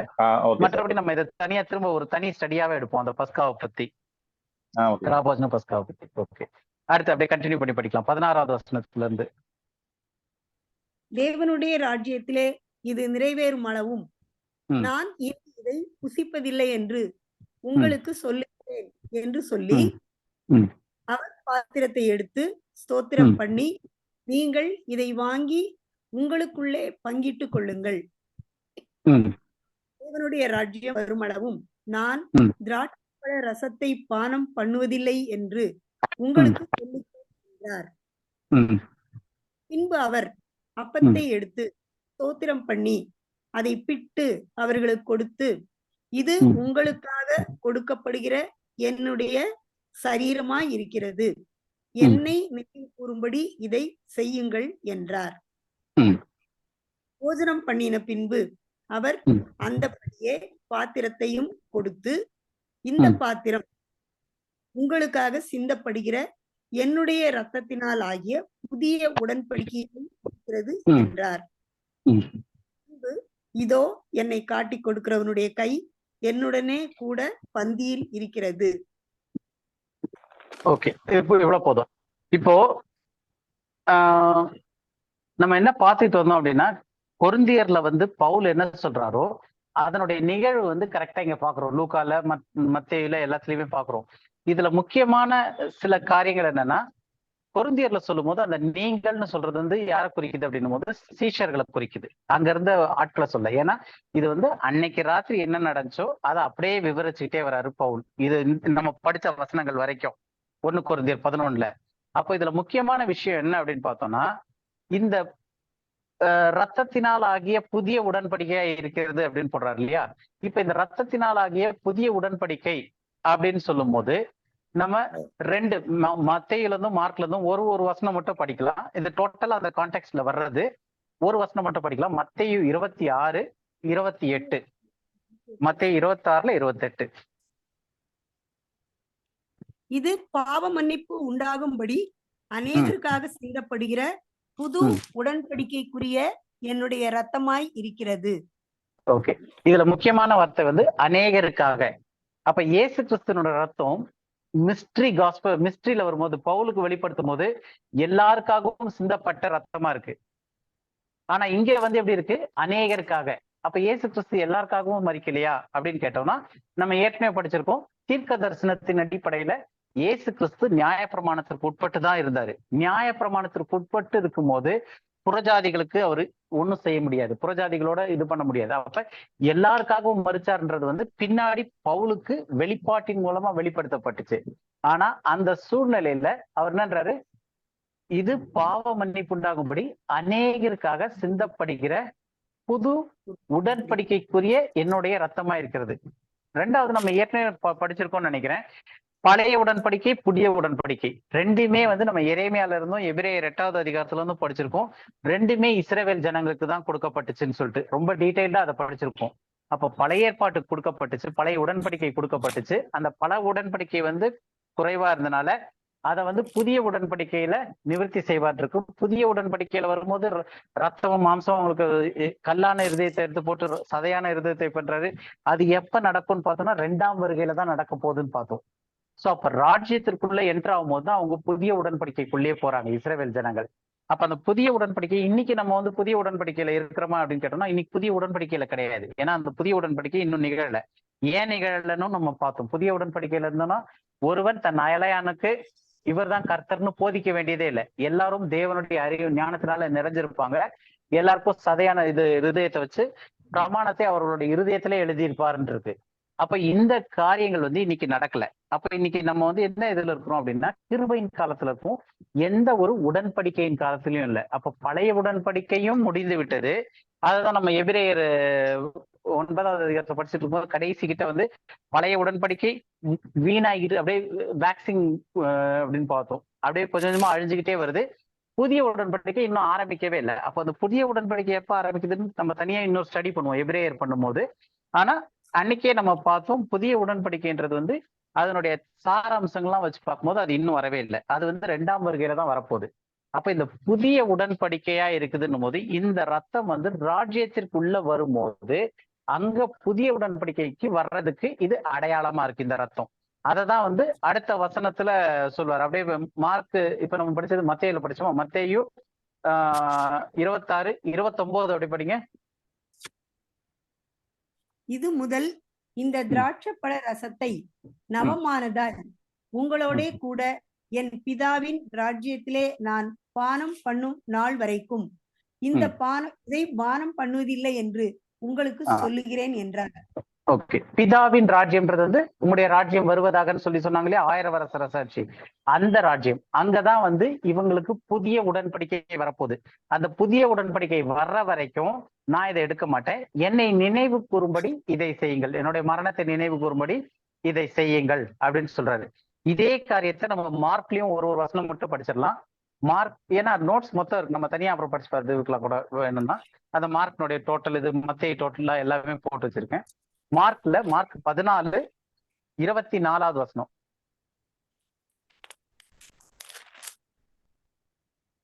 அப்பொழுது அவர் அவர்களை நோக்கி, இது அநேகருக்காக சிந்தப்படுகிற புது உடன்படிக்கைக்குரிய என்னுடைய ரத்தமாய் இருக்கிறது. அநேகருக்காக, எல்லாருக்காகவும் இல்ல, அநேகருக்காக சிந்தப்படுகிற புதிய உடன்படிக்கைக்குரிய என்னுடைய ரத்தமா இருக்குது. அப்ப புதிய உடன்படிக்கைக்கு யாரெல்லாம் வராங்களோ அவங்களுக்கு சிந்தப்படுகிற என்னுடைய ரத்தமா இருக்கு அப்படின்னு சொல்லிட்டு 25வது வசனம் அப்படியே படிங்க. நான் தேவனுடைய ராஜ்யத்தில் நவமான ரசத்தை பானம் பண்ணும் நாள் வரைக்கும் திராட்சை பழ ரசத்தை இனி நான் பானம் பண்ணுவதில்லை என்று மெய்யாகவே உங்களுக்கு சொல்லுகிறேன் என்றார். மறுபடியும் நான் தேவனுடைய ராஜ்யத்தில் நவமான ரசத்தை பருகும் வரைக்கும். அப்ப இங்கேயும் வந்து மத்தேயுலயும் வந்து அநேகருக்காக சிந்தப்படுகிற புதிய உடன்படிக்கையின் ரத்தமா இருக்கு. மார்க்லயும் அதே தான் சொல்றாரு. அது முடிச்ச உடனே அந்த புதிய உடன்படிக்கை எங்க அப்ளை ஆகுதுன்னா தன்னுடைய பிதாவினுடைய ராஜ்யத்தில். அந்த பிதாவினுடைய ராஜ்யம் தான் உன்னதத்துல இருந்து வரப்போற 1000 வருஷ அரசாட்சி ராஜ்யம் இந்த பூமியில வந்து ஸ்தாபிக்கப்படும். அந்த ராஜ்யம் வந்து புதிய உடன்படிக்கைக்குரிய ராஜ்யமா இருக்கும். அந்த ராஜ்யத்துல வரும்போது இந்த உடன்படிக்கையில கண்டினியூ பண்ணுவேன் அப்படின்னு சொல்லிட்டு, அது வரைக்கும் நான் செய்யறதுல என்னை நினைவு கூறும்படி நீங்கள் செய்யுங்கள் அப்படின்னு சொல்லிட்டு டோட்டல் கான்டெக்ட் வருது. இப்ப நம்ம மறுபடியும் 1 கொரிந்தியருக்கே போயிடலாம். 1 கொரிந்தியர் 11வது அதிகாரத்துல 25வது வசனம் திரும்ப படிக்கிறேன். போஜனமான பண்ணின பின்பு அவர் அந்தபடியே பாத்திரத்தை எடுத்து, இந்த பாத்திரம் என் ரத்தத்தினால் ஆகிய புதிய உடன்படிக்கையா இருக்கிறது. நீங்கள் 12 சீஷர்களும் இதை பானம் பண்ணும் போதெல்லாம் என்னை நினைவு கூறும்படி இதை செய்யுங்கள் என்றார். அப்போ இந்த புதிய உடன்படிக்கைக்கு பவுலுக்கு வந்து கிருபையின் காலத்துல கொடுக்கப்பட்டப்ப எந்த உடன்படிக்கைக்குமே வந்து இல்லாம கிருபையில ஒரு கும்பல்ல பரலோகத்திற்கென்று ரட்சித்திருக்காரு. அப்போ இந்த கான்டெக்ஸ்ட யாருக்கு சொல்றாரு அப்படின்னும் போது தேவனுடைய சபையில அங்க வந்து அந்த ரசத்தையும் அப்பத்தையும் எல்லாம் சோறு மாதிரி எல்லாம் பிச்சு போட்டு சாப்பிட்டு கலாட்டா பண்ணிக்கிட்டு இருக்கவங்க கிட்ட இதனுடைய கிரமத்தை அன்னைக்கு ராத்திரி என்ன நடந்துச்சு அப்படின்றத இன்ஸ்டன்ஸை எக்ஸ்பிளைன் பண்றாரு. பண்ணிட்டு இப்ப 26 படிங்க. ஆகையால்னு ஆரம்பிக்கிறாரு. இப்ப அடுத்த கண்டென்ட் ஆரம்பிக்கிறாரு. படிங்க 26. ஆகையால் நீங்கள் இந்த அப்பத்தை புசித்து இந்த பாத்திரத்தில் பானம் பண்ணும் போதெல்லாம் கர்த்தர் வருமளவும் அவருடைய மரணத்தை தெரிவிக்கிறீர்கள். இப்படி இருக்க எவன் அபாத்திரமாய் கர்த்தருடைய அப்பத்தை புசித்து அவருடைய பாத்திரத்தில் பானம் பண்ணுகிறானோ அவன் கர்த்தருடைய சரீரத்தையும் ரத்தத்தையும் குறித்து குற்றம் உள்ளவனாய் இருப்பான். போதும் ஒரு நிமிஷம். இப்போ ஆகையால் நீங்கள் இந்த அப்பத்தை ரசத்தையும் குறித்து பானம் பண்ணும் போதெல்லாம் கர்த்தர் வருமளவும் அவருடைய மரணத்தை தெரிவிக்கிறீர்கள் அப்படின்னு சொல்லிட்டு அந்த கான்டெக்ட் சொல்லிட்டு இப்படி இருக்க எவன் அபாத்திரமாய் கர்த்தருடைய அப்பத்தை புசித்து அவருடைய பாத்திரத்தில் பானம் பண்ணுகிறானோ அப்படின்னும் போது அந்த இதுக்கு முன்னாடி நம்ம பார்த்தோம் இல்லையா, கர்த்தராக இயேசு கிறிஸ்து அந்த ராத்திரியில அப்பத்தை பெற்று இது பண்ணும்போது அதுல நீங்கள் இதை வாங்கி பானம் பண்ணும் போதெல்லாம் அப்படின்னு சொல்லிட்டு அந்த நீங்கள் வந்து 12 சீஷர்கள்னு பார்த்தோம். அந்த சீஷர்கள் வாங்கி புசிக்கும் போது அதுல யாராவது அபாத்திரமாய் பானம் பண்ணார்களா? புசிக்கவும் பானம் பண்ணவும் இருந்தாங்களா 12 சீஷர்கள்ல? யூதாஸ் காரியத்து ஆப்வியஸா. ஏன்னா யூதாஸ் காரியத்து அந்த அப்பத்தை பிட்டு அந்த கப்பை கொடுத்த உடனே அதை குடிச்ச உடனே நீ என்ன செய்யணுமோ அதை சீக்கிரம் செய்ய அப்படின்றாரு. அப்போ அவன் வந்து தேவனுடைய சரீரத்தை நிதானித்து அறியாம அவன் செஞ்சான். அன்னைக்கு என்ன செஞ்சாங்க, அதுக்கு அடுத்ததே வந்து அவன் மரித்து போனான். அவனே தன்னை மரணத்திற்குள்ள கொண்டு போய் விட்டுக்கிட்டான். அப்போ அபாத்திரமாய் பானம் பண்ணும்போது அப்படின்னு சொல்லிட்டு வருது. இப்படி இருக்க எவன் இது வந்து அந்த இன்ஸ்டன்ட். இதோட பவுல் வந்து இப்ப இருக்கிறவங்களுக்கு தான் இதை மெயின் அட்வைஸ் பண்ண ஆரம்பிக்கிறாரு. ஏன்னா அவங்க வந்து ரொம்ப குளறுபடி பண்ணிக்கிட்டு இருக்காங்க. அதை சொல்ல ஆரம்பிக்கிறதுக்கு முன்னாடி இவ்வளவு இன்ட்ரோ கொடுக்குறாரு அவங்களுக்கு. இப்படிதான் இயேசு கிறிஸ்து எனக்கு டைரக்டா அவர் சொன்னாரு. அன்னைக்கு ராத்திரி என்ன, ஏன்னா அன்னைக்கு ராத்திரி பவுல் கிடையாதுங்க. அதனால அன்னைக்கு ராத்திரி என்ன நடந்துச்சு அப்படின்றத இவ்வளவு விவரிச்சு சொல்லிட்டு, இதுக்கப்புறம் அவர் என்ன, அபாத்திரமா ஒருத்தன் பாதனம் பண்ணா குற்றம் உள்ளவனா இருப்பான். எந்த மனுஷனும் தன்னைத்தானே சோதித்தறிந்து இந்த அப்பத்தை புசித்து இந்த பாத்திரத்தில் பானம் பண்ண கடவன் அப்படின்றாரு. அப்போ இந்த 2 வசனம் இன்னைக்கு இருக்கிற பாடி ஆஃப் கிரைஸ்டுக்கு நம்ம முன்னாடி இவ்வளவு நேரம் பார்த்தோம் இல்லையா? அப்போ கிறிஸ்துவுக்குள் நான் பூர்ணம் உள்ளவனா இருக்கேன், பரிபூர்ணம் உள்ளவனா இருக்கேன், I am complete in Christ அப்படின்னும் போது, நான் பரிபூர்ணமா இருக்கும் போது இந்த வசனம் அபாத்திரமாய் ஒருவன் பானம் பண்ணால் கர்த்தருடைய சரீரத்தையும் ரத்தத்தையும் குறித்து குற்றம் உள்ளவனா இருப்பான் அப்படின்னு இருக்கு. அப்போ தேவன் என்னுடைய எல்லா பாவத்தையும் மன்னித்து என்னை பாத்திரவானா மாத்தி இவ்வளோ என்னை நீதிமானா மாத்தி எல்லாம் செஞ்சு என்னை செக்யூர் பண்ணி உன்னதங்கள் அவரோடு கூட உட்கார வச்சு என்னுடைய ஜீவனை கிறிஸ்துவோடு கூட தேவனுக்குள் மறைச்சு வச்சிருக்கும் போது இந்த ஒரு அப்பமும் ரசமும் என்னை வந்து அபாத்திரமா ஆக்க முடியுமா? முதல் கேள்வி. அடுத்தது அப்படியே படிப்போம். 29வது வசனம் படிங்க. 28லயே வந்து எந்த மனுஷனும் தன்னைத்தானே சோதித்தறிந்து அப்படின்னு இருக்கு. அந்த தன்னைத்தானே சோதித்தறிந்துன்னு இருக்கு இல்லையா? அதுல இங்கிலீஷ்ல பார்த்தோம் அப்படின்னா ஜட்ஜத் வரும். ஒருத்தரும் அவங்களே நியாயம் செஞ்சு பார்க்கணும், ஜட்ஜத் பண்ணணும் அப்படின்னு சொல்லிட்டு, எக்ஸாமின் பண்ணி பார்க்கணும், ஜட்ஜ் பண்ணி பார்க்கணும் அப்படின்னு சொல்லிட்டு 31வது வசனத்திலயும் வந்து 31வது வசனம் படிங்க. நம்மை நாமே நிதானித்து அறிந்தால் நாம் நியாயம் தீர்க்கப்படும். நம்மை நாமே நிதானித்தறிந்தால் இருக்கு. நிதானித்தறிந்தால்னா நம்மளே நம்மளை ஜட்ஜ் பண்ணி பார்த்தோம்னா நான் நல்லவனா இந்த அதனால்தான் வந்து இன்னைக்கு இந்த சபையில வந்து பொதுவா கம்யூன் எடுக்கும்போது உங்களை நீங்களே நிதானித்தறிங்கள்னு எல்லாரும் வந்து அந்த வாரத்துல செஞ்ச பாவமும், சில சபையில வாரம் கம்யூனியன் கொடுப்பாங்க, சில இதுல வந்து மாசம் முதல் வாரத்துல கொடுப்பாங்க, சில இதுல 2வது வாரத்துல கொடுப்பாங்க. எப்ப கொடுத்தாலும் அந்த முன்னாடி கம்யூனியன் எடுத்ததுல இருந்து அந்த கம்யூனியன் வர்ற வரைக்கும் உள்ள எல்லா பாவமும் இவங்களுக்கு ஏதாவது மனசாட்சி தெரிஞ்சுன்னா எல்லாத்தையும் அறிக்கை பண்ணிக்கிட்டு இருக்காங்க. ஸோ இது அடிப்படையில எங்க தவறு வருது அப்படின்னு பார்த்தோம்னா, இப்ப நம்மை நாமே நிதானித்து அறிந்தோம் அப்படின்னு யோசிக்கும் போது தேவன் சிலுவையில இயேசு கிறிஸ்து எனக்காக எல்லாத்தையும் மன்னிச்சுட்டாரு அப்படின்ற கான்செப்டே அடிப்படையில நான் வந்து ஒத்துக்கிறேனான்றது கேள்விக்குரியாவது. அதை நம்ம பின்னாடி அப்படி பார்ப்போம். இப்ப அடுத்தது அப்படியே 29வதுல இருந்து படிங்க. 29 அபாத்திரமாய் போஜன பானம் பண்ணுகிறவன் கர்த்தருடைய சரீரம் இன்னதென்று நிதானித்து அறியாததினால் தனக்கு ஆக்கினை தீர்ப்பு வரும்படி போஜன பானம் பண்ணுகிறான். தனக்கு ஆக்கினை தீர்ப்பு வரும்படி, அதாவது கோபாக்கினை, அந்த ஆக்கினை தீர்ப்புன்றது ஜட்ஜ்மெண்ட், அது வரும்படி அவன் போஜன பானம் பண்ணுகிறான். அப்போ என்னுடைய ரட்சிப்பு வந்து அவ்வளவு செக்யூர்டா இருக்கும் போது, உன்னதத்துல தேவன் என்ன வச்சிருக்கும் போது, சகலாசுரத்துல போய் உன்னதத்துல உட்கார வச்சிருக்கும் போது என்னுடைய ஜீவன் வந்து கிறிஸ்துவோடு கூட தேவனுக்குள் மறைத்து வைக்கப்பட்டிருக்கு. அது எப்ப வெளிப்படும் அப்படின்னும் போது, கிறிஸ்து மகிமையிலே வெளிப்படும் போது அவரோடு கூட நானும் மகிமையிலே வெளிப்படுவேன். அப்போ இந்த போஜன பானத்தை நான் அபாத்திரமா பானம் பண்ணவும் முடியாது. ஏன்னா தேவன் என்னை பாத்திரமானா மாத்திருக்காரு. என்னுடைய கிரியையினால அல்ல, அவருடைய முன்குறிப்பினால என்ன வந்து நீதிமானாக்கியிருக்காரு. அப்ப அந்த அபாத்திரமாய் போஜன பானம் பண்ணன்ற கேட்டகரியில கிறிஸ்துவின் சரீரமாகிய சபை இந்த கிருபையின் காலத்துல வரவே முடியாது. அப்ப யார் வர முடியும் அப்படின்னா, ரட்சிப்பை யார் இழக்க முடியுமோ, அதாவது இறுதி பரிந்தம் நிலைத்திருக்கவனே ரட்சிக்கப்படுவான்னு மத்தேயுல சொல்லியிருக்கு. மத்தேயு 10லயும் இருக்கு, 24லயும் இருக்கு. அப்ப அந்த சிறுமந்தை சபை வந்து இறுதி பரிந்தம் நிலைத்திருக்கணும். ஏன்னா அவர்களுடைய நீதி வந்து பரிசேயர் சதுசேயர் நீதியை காட்டிலும் மேலான நீதியா இருக்கணும். ஆனா நமக்கு வந்து தேவனே நம்மளுடைய நீதியா இருக்கார், நம்ம கிறிஸ்துவுக்குள் தேவனுடைய நீதியா இருக்கும். சோ அப்படிப்பட்டதான ஒரு காரியத்துல இருக்கிற எனக்கு, கிறிஸ்துவின் சரீரமாகிய சபையாகிய எனக்கு இந்த வசனம் ரெண்டும் வேற துருவத்துல இருக்கக்கூடிய ஒரு வசனம். அப்ப இந்த சபை எதுக்கு அப்படின்னா தேவனுடைய சபைன்னு சொல்லக்கூடிய சிறுமந்தை, சர்ச் ஆஃப் காடுக்கு சொல்லப்படுற ஒரு விஷயமா இருக்கு. ஏன்னா நான் வந்து அபாத்திரமானா இருக்கவும் முடியாது, எனக்கு ஆக்கினை தீர்ப்பு வரவும் முடியாது ஒரு ரட்சிக்கப்பட்ட தேவனுடைய பிள்ளைக்கு இந்த கிருபையின் காலத்துல. அடுத்து அப்படியே படிங்க. இத நிமித்தம் உங்களில் அநேகர் பலவீனரும் வியாதி உள்ளவர்களுமாய் இருக்கிறார்கள், அநேகர் நித்திரையும் அடைந்திருக்கிறார்கள். நம்மை நாமே நிதானித்து அறிந்தால் நாம் நியாயம் தீர்க்கப்படும். நாம் நியாயம் தீர்க்கப்படும் போது உலகத்தோடே ஆக்கினைக்குள்ளாக தீர்க்கப்படாத படிக்கு கர்த்தராலே சிட்சிக்கப்படுகிறோம். ஆகையால் ஒரே நிமிஷம். இப்ப இதுல வந்து நிறைய பேர் வியாதியாகி செத்துருக்காங்க, நிறைய பேர் நித்திரை அடைந்திருக்கிறார்கள், வியாதியா இருக்காங்கலாம் பார்த்தோம். சோ அது வந்து நமக்கு தெளிவா தெரிஞ்சு சர்ச் ஆஃப் காட் சொல்றாரு இது நமக்கு அப்ளை ஆக போற விஷயம் கிடையாது அப்படின்னு சொல்லிட்டு. மேலும் அதுக்கு மேல நாம்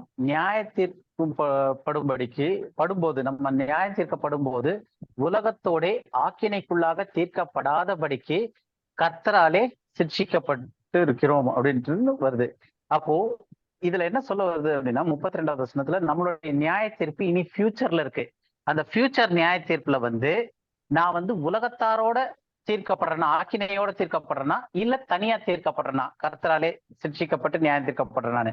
ஆனா வசனத்துல நம்ம பின்னாடி ஃபியூச்சர்ல பார்ப்போம், நம்மளுடைய ரட்சிக்கப்படும் போதே நம்ம நியாயம் தீர்க்கப்பட்டுட்டோம். அதனாலதான் we are justified. நாம் நீதிமான் ஆக்கப்பட்டோம் அப்படின்னா என்ன அர்த்தம்னா, நாம் நீதிமான் ஆகும்படி அழைக்கப்பட்டவர்கள் அல்ல, நம்ம நீதிமான் ஆக்கப்பட்டவர்கள். எப்போ?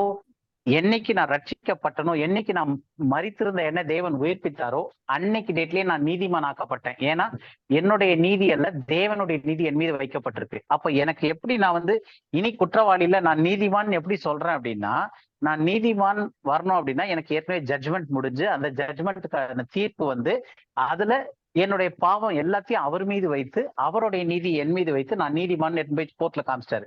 அப்ப அந்த ஜட்ஜ்மெண்ட் அங்க முடிஞ்சிருச்சு. என்னுடைய நியாய தீர்ப்பு, இந்த கிருபையின் காலத்துல இருக்க சரீரமாகிய சபையினுடைய நியாய தீர்ப்பு, ஒவ்வொருத்தரும் என்னைக்கு ரட்சிக்கப்படுறாங்களோ அவங்களுக்கு அந்த நியாய தீர்ப்பு முடிஞ்சிருச்சு. அப்போ நம்ம வந்து ஒரு ஃபியூச்சரான நியாய தீர்ப்பு அப்படின் போது நம்ம அப்போஸ்தலர்ல எல்லாம் படிப்போம். அப்போஸ்தலர் 3வது அதிகாரம் கடைசி கிட்ட எல்லாம் பார்க்கும்போது அவர்களுடைய சிறுமந்தையுடைய பாவம் எப்ப மன்னிக்கப்பட போகுதுன்னா 2ஆம் வருகையில மன்னிக்கப்பட போகுதுன்னு இருக்கு. அப்ப மன்னிக்கப்பட்டாதான் அவங்க வந்து நியாய தீர்ப்பு. ஏன்னா அதனாலதான் அவங்க இறுதி பரிந்து நிலைத்திருக்கணும். ஏன்னா இடையில எப்பனாலும் இழக்க முடியும். ஏன்னா 2ஆம் வருகை வரும்போது தான் அவங்க வந்து நீதிமான் ஆக்கப்படுறது நடக்குது. அவங்க அப்பதான் வந்து நீதிமான் ஆக்கப்பட போறாங்க. அப்போ இந்த நியாய தீர்ப்புன்றது வந்து கிறிஸ்துவினுடைய சரீரமாகிய சபைக்கு ரட்சிக்கப்பட்ட அந்த நொடி பொழுதிலே முடிஞ்சு அவர்கள் நீதிமான் என்று தேவனால் நீதிபதியால் டிக்ளேர் பண்ணப்பட்டுட்டாங்க. அப்ப நான் இன்னைக்கு நீதிமான் அப்படின்றது வந்து என்னுடைய சுயநீதி கிடையாது, தேவனுடைய இம்ப்யூட்டட் ரைச்சஸ்னஸ் சொல்லுவாங்க, தேவனுடைய என் மீது வைக்கப்பட்ட நீதி அது. அதனால என்னுடைய நியாய தீர்ப்பு முடிஞ்சிருச்சு. ஆனா சிறுமந்தைக்கு உலகத்தாரோடு ஆக்கினை தீர்ப்பு நடக்காதபடி அவர்கள் தனியாக அவர்களுக்கு நியாய தீர்ப்பு வர்றதுக்காக இந்த வசனம் சொல்லி இருக்கு. இப்ப அடுத்த 33 ஆகையால் என் சகோதரரே, நீங்கள் போஜனம் பண்ண கூடி வரும்போது ஒருவருக்காக ஒருவர் காத்திருங்கள். நீங்கள் ஆக்கினைக்கு ஏதுவாக கூடி வராதபடிக்கு ஒருவருக்கு பசி இருந்தால் வீட்டிலே சாப்பிட கடவன். மற்ற காரியங்களை நான் வரும்போது திட்டம் பண்ணுவேன். ஓகே, இப்ப கடைசியில வந்து நீங்கள் ஆக்கினைக்குள்ளாவாதபடிக்கு கூடி வராதபடிக்கு, அப்போ அவங்க கூடி வரும்போது அவங்க ஆக்கினைக்குள்ளாக ஆயிராதபடிக்கு நீங்க பாத்துங்கன்னும் போது அவங்க ரட்சிப்பை எப்பனாலும் இழக்கக்கூடிய அந்த ஒரு கும்பலுக்கு இந்த காரியத்தை பத்தி பேசிக்கிட்டு இருக்காரு. ஏன் அப்படின்னா இயேசு கிறிஸ்து அந்த ராத்திரியில அப்பம் பிடும்போது புறஜாதிகளாகி யாருமே கணக்கிலே கிடையாது. ஏன்னா அவரு நியாயப்பிரமாணத்துக்கு உட்பட்டு இருந்தாரு. ராஜ்யத்துல நியாயப்பிரமாணத்துல சிறுமந்தையில அவர்கள் ராஜரிக ஆசாரிய கூட்டமா இருப்பாங்க. அவங்கதான் ராஜ்யத்தை சுதந்திரிக்க போறாங்க. புறஜாதிகள் கூட போறாங்க, அவங்க பிரஜையா இருப்பாங்க. ஆனா புதிய உடன்படிக்கைக்கு பங்காளர்களா இருக்கிறவங்க யாருக்கு பழைய உடன்படிக்கை பண்ணாரோ அதை நம்ம நிறைய வசனத்துல பார்த்துட்டோம். புதிய உடன்படிக்கை வந்து இஸ்ரவேல் குடும்பத்தாரோடு பண்றாருன்ட்டுன்னு, பழைய உடன்படிக்கை பண்ணது இஸ்ரவேல் குடும்பத்தாரோடு. அப்போ புதிய உடன்படிக்கையை வந்து யூதா குடும்பத்தோடும் இஸ்ரவேல் குடும்பத்தோடும் பண்ணி அவங்க ரெண்டும் ஒன்னா சேர்ந்த பிறகு இஸ்ரவேல் குடும்பத்தாரோடு புதிய உடன்படிக்கை பண்றது, புறஜாதிகளோட கிடையாது. இதுதான் வந்து இந்த கம்யூனியனுக்கான இந்த 1 கொரிந்தியர் 11வது அதிகாரத்துக்கான ஒரு விளக்கம். அது வந்து பாடி ஆஃப் கிரைஸ்ட்ல இன்னைக்கு கிருபையின் காலத்துல யாருக்குமே இது பொருந்துறதே கிடையாது. இப்ப இந்த இதுல வந்து கொஞ்சம் இன்னைக்கே முடிச்சிடலான்னு பாக்குறேன், இன்னும் ஒரு 10 நிமிஷத்துல. சோ இன்னைக்கு இன்னொரு சில வசனம் பார்த்தலாம். இப்ப நம்ம பார்த்த இந்த 1 கொரிந்தியர் 11வது அதிகாரம் வந்து இதுல இருக்கக்கூடிய எல்லா காரியங்களும் வந்து டைரக்டா அட்டாக் பண்ணுது. எதை? பாடி ஆஃப் கிரைஸ்டோடைய ஸ்தானம், நம்ம படிச்ச மாதிரி அவர்களுடைய நிலைப்பாடு, அவர்களுடைய அடையாளம், கிறிஸ்துவுக்குள் நான் யாருன்றது வந்து பாடி ஆஃப் கிரைஸ்ட், கிறிஸ்துவுக்குள்ள எனக்கு என்னெல்லாம் இருக்கு அப்படின்ற எல்லா காரியத்தையுமே வந்து இதுக்கும் பாடி ஆஃப் கிரைஸ்டுக்கு இருக்கிற டீச்சிங்க்கும் எங்கேயோ முரண்ல இருக்கு. அதனால்தான் நம்ம ஃபர்ஸ்ட் பாடி ஆஃப் கிரைஸ்டுடைய ரட்சிப்பினுடைய இது தன்மை, அவங்களுடைய நிலைமை, பொசிஷன் எல்லாமே நம்ம படிச்சதுக்கான காரணம் வந்து இந்த ஒரு விஷயம் இன்னைக்கு கிருபையின் காலத்துல பாடி ஆஃப் கிரைஸ்டுக்கு பொருந்துறதே கிடையாது அப்படின்றது இது தெளிவா இருக்கு இல்லையா? இப்ப இது வரைக்கும் யாருக்காவது இதுல ஏதாவது கேள்வி இருக்கா? இதுக்கு அடுத்து நம்ம எப்படி எடுக்கிறோம், ஏன் எடுக்கிறோம்ன்றத பாக்குறேன். இது வரைக்கும் கிளியரா இருக்கா? இல்ல ஏதாவது கேள்விகள் இருக்கா? கிளியரா இருக்கு தம்பி. Okay right.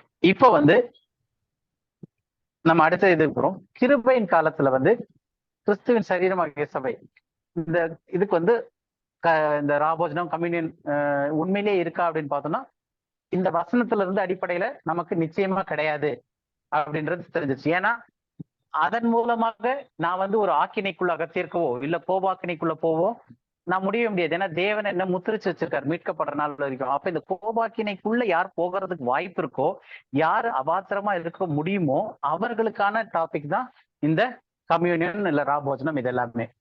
ஸோ இப்ப அடுத்த கேள்வி சிஸ்டர் ஜெசிந்தா அவங்க கேட்டிருந்தாங்க, நம்ம எடுக்கலாமா அப்படின்னு சொல்லிட்டு. அப்ப நானும் பிரதர்லையும் ஒரே விஷயம் தான் சொன்னோம். நான் வந்து ஏறக்குறைய ஒரு 6 வருஷமா 5-6 வருஷமா வந்து நான் கம்யூனியன் எடுக்காம இருந்தேன். ஏன்னா இது நமக்கு கொடுக்கப்பட்டது இல்லை, நமக்கு தேவையில்லைன்னு சொல்லிட்டு நான் தான் இருந்தது. ஆனா இப்ப வந்து எடுக்கிறேன். பிரதரும் இப்ப எடுக்கிறேன்னு சொன்னாரு. ஏன் எடுக்கிறேன் அப்படின்றதுக்கு ஒரு சில வசனங்கள் பார்ப்போம், ஒரு 2 வசனங்கள். சோ இப்ப ஏன் எடுக்கிறேன் அப்படின்னும் போது வேதத்தின் அடிப்படையில பலவீனமுள்ள சகோதரர்கள்னு ஒரு சிலர் இருக்காங்க.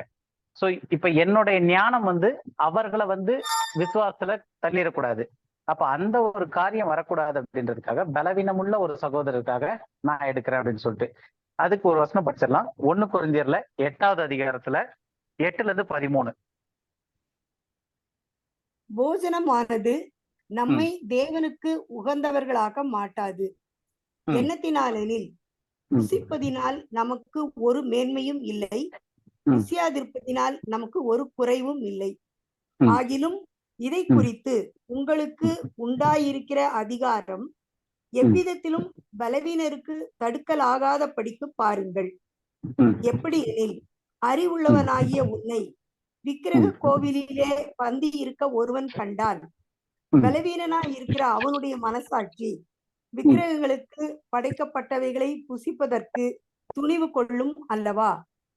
பலவீனமுள்ள சகோதரன் உன் அறிவி நிமித்தம் கெட்டு போகலாமோ? அவனுக்காக கிறிஸ்து மரித்தாரே. இப்படி சகோதரருக்கு விரோதமாய் பாவம் செய்து பலவீனமுள்ள அவர்களுடைய மனசாட்சியை புண்படுத்துகிறதுனாலே நீங்கள் கிறிஸ்துவுக்கு விரோதமாய் பாவம் செய்கிறீர்கள்.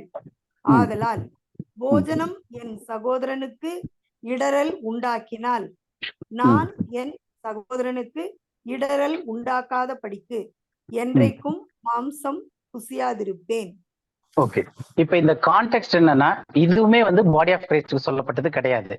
ஏன்னா பாடி ஆஃப் கிரைஸ்ட்ல வந்து இதுக்கு சம்பந்தமே இல்லாத ஒரு விஷயம். ஆனா நம்ம ஏன் கம்யூனியன் நானும் பிரதர் ஏன் எடுக்கிறோம் அப்படின்றதுக்கான காரணம், ஏன்னா அது நமக்கு பொருந்தாத ஒரு விஷயம். என்னை நானே நிதானித்து அறிய முடியாது, நான் குற்றம் சாட்டப்பட முடியாது இதெல்லாம். ஆனா இப்ப இதுலயே வந்து இந்த ஒரு போர்ஷன் எதுக்காக எடுத்தோம் அப்படின்னா, சாப்பிட்றதுனாலையும் ஒண்ணும் இல்லை, சாப்பிடாம இருக்கிறதுனாலையும் ஒண்ணும் இல்லை. ஆனா பலவீனமான ஒரு சகோதரனுக்கு வந்து அது இடரலா இருக்கக்கூடாது. ஏன் அப்படின்னா இன்னைக்கு இந்த ரைட் டிவிஷன் சொல்லிட்டு சபையில வந்து இப்படி 2 தான் இருக்கு. கிறிஸ்துவின் சரீரமாகிய சபை இருக்கு, அது போக சிறுமந்தை சபை இருக்கு. ஒண்ணு 1000 வருஷ அரசாட்சியில பூமிக்கு போக போகுது, இன்னொன்னு நித்தியமா பரலோகத்துக்கு போக போகுது. ஒருத்தர் வந்து தங்களுடைய ரட்சிப்பை இழக்க முடியும், இறுதி பரிந்து நிலைத்திருக்கணும். இன்னொருத்தர் வந்து மீட்கப்படும் நாள் வரைக்கும் முத்திரையா பரிசுத்தாவியோட இருக்கு முத்திரைக்கப்பட்டிருக்காங்க. ஒருத்தருக்கு வந்து எல்லாமே பிசிக்கலா இருக்கு, இன்னொருத்தருக்கு எல்லாமே ஸ்பிரிச்சுவலா இருக்கு. இப்படிப்பட்டதான இந்த வேறுபாடுகள் இன்னைக்கு 90% 95% சபைகளுக்கு தெரியாது. அப்படி தெரியாத போது அவங்க எல்லாமே அவங்களுக்கு தான் எடுக்கும் போது, அப்போ ஒரு சகோதரன் இப்ப நம்ம வந்து கம்யூனியன் எடுக்கல அப்படின்னா, கம்யூனியன் எடுக்கிறனாலையும் எடுக்காதனாலே எனக்கு ஒண்ணும் கிடையாது அப்படின்னு பார்ப்போம். ஆனா இப்ப நான் எடுக்கல அப்படின்னா ஒரு வீக்கர் பிரதர் இவர் ஏன் எடுக்கல, அப்ப இவர் எடுக்கலன்னா நான் இருக்கலாமா, இல்ல அப்ப அவர் பாவம் பண்ணியிருக்காரா? ஏன்னா அவங்களுக்கு என்னுடைய அறிவு அவங்களுக்கு இருக்காது. அப்போ என்னுடைய அறிவின் நிமித்தமாக, தேவன் எனக்கு கொடுத்த வெளிப்பாட்டின் நிமித்தமாக, எனக்கு இருக்கிற புரிதலின் நிமித்தமாக அந்த ஒரு சகோதரன் இடர்ல அடையக்கூடாது. அப்போ என்ன செய்யணும், நான் அந்த சகோதரனுக்காக கம்யூனியன் எடுத்துக்கிறேன். அவரு ஏன்னா எனக்கு புசித்தாலும் புசிக்காட்டி ஒண்ணும் இல்லைன்னு. ஆனா அவருக்கு எனக்கு நேரம் கிடைக்கும் போது அவருக்கு விவரித்து, இப்ப நம்ம எப்படி டிஸ்கஸ் பண்றோம் அந்த மாதிரி யாருக்கெல்லாம் நேரம் கிடைக்குதோ அப்ப அவங்களுக்கு தனிப்பட்ட முறையில புரிய வைக்கணும். புரிய வச்சு இது வந்து என்னை ஆக்கினைக்குள்ளாக தீர்க்கவும் முடியாது, இதை உண்றதுனால எனக்கு பலவீனமும் வராது, இல்ல இது வந்து எனக்காக சிந்தப்பட்ட புதிய உடன்படிக்கையின் ரத்தம் கிடையாது. ஏன்னா நம்ம புதிய உடன்படிக்கைக்கு பாத்திரவான்களே கிடையாது. புதிய உடன்படிக்கை இஸ்ரவேலோடு செய்யப்பட்டுச்சு. அது 2ஆம் வருகையில இந்த பூமியில தேவனுடைய ஆட்சி இருக்கும்போது அங்க நடக்க போற ஒரு விஷயத்துக்கு இவங்க அடையாளமா நினைவா செய்யறாங்க. இது நமக்கு சொல்லப்படவே இல்லை அப்படின்ற இந்த சத்தியங்களை அந்த பலவீனமான ஒரு விசுவாசி புதுசா வந்திருக்கவங்களுக்கு என்னைக்கு புரியுதோ அவங்க அன்னைக்கு அந்த புரிதலுக்குள்ள வருவாங்க. அப்ப அது வரைக்கும் அவங்க வந்து பின்மாற்றம் ஆயிராமையோ இல்ல வேற மாதிரி நினைக்காமையோ இருக்கிறதுக்காக அந்த ஒரு பிரதருக்காக நான் இத எடுக்கிறேன். இன்னொரு வசனமும் படிச்சிடலாம். ரோமர் 14:21 கடகடன் முடிச்சலாம் இன்னொரு 5 நிமிஷத்துல. ரோமர் 14:21.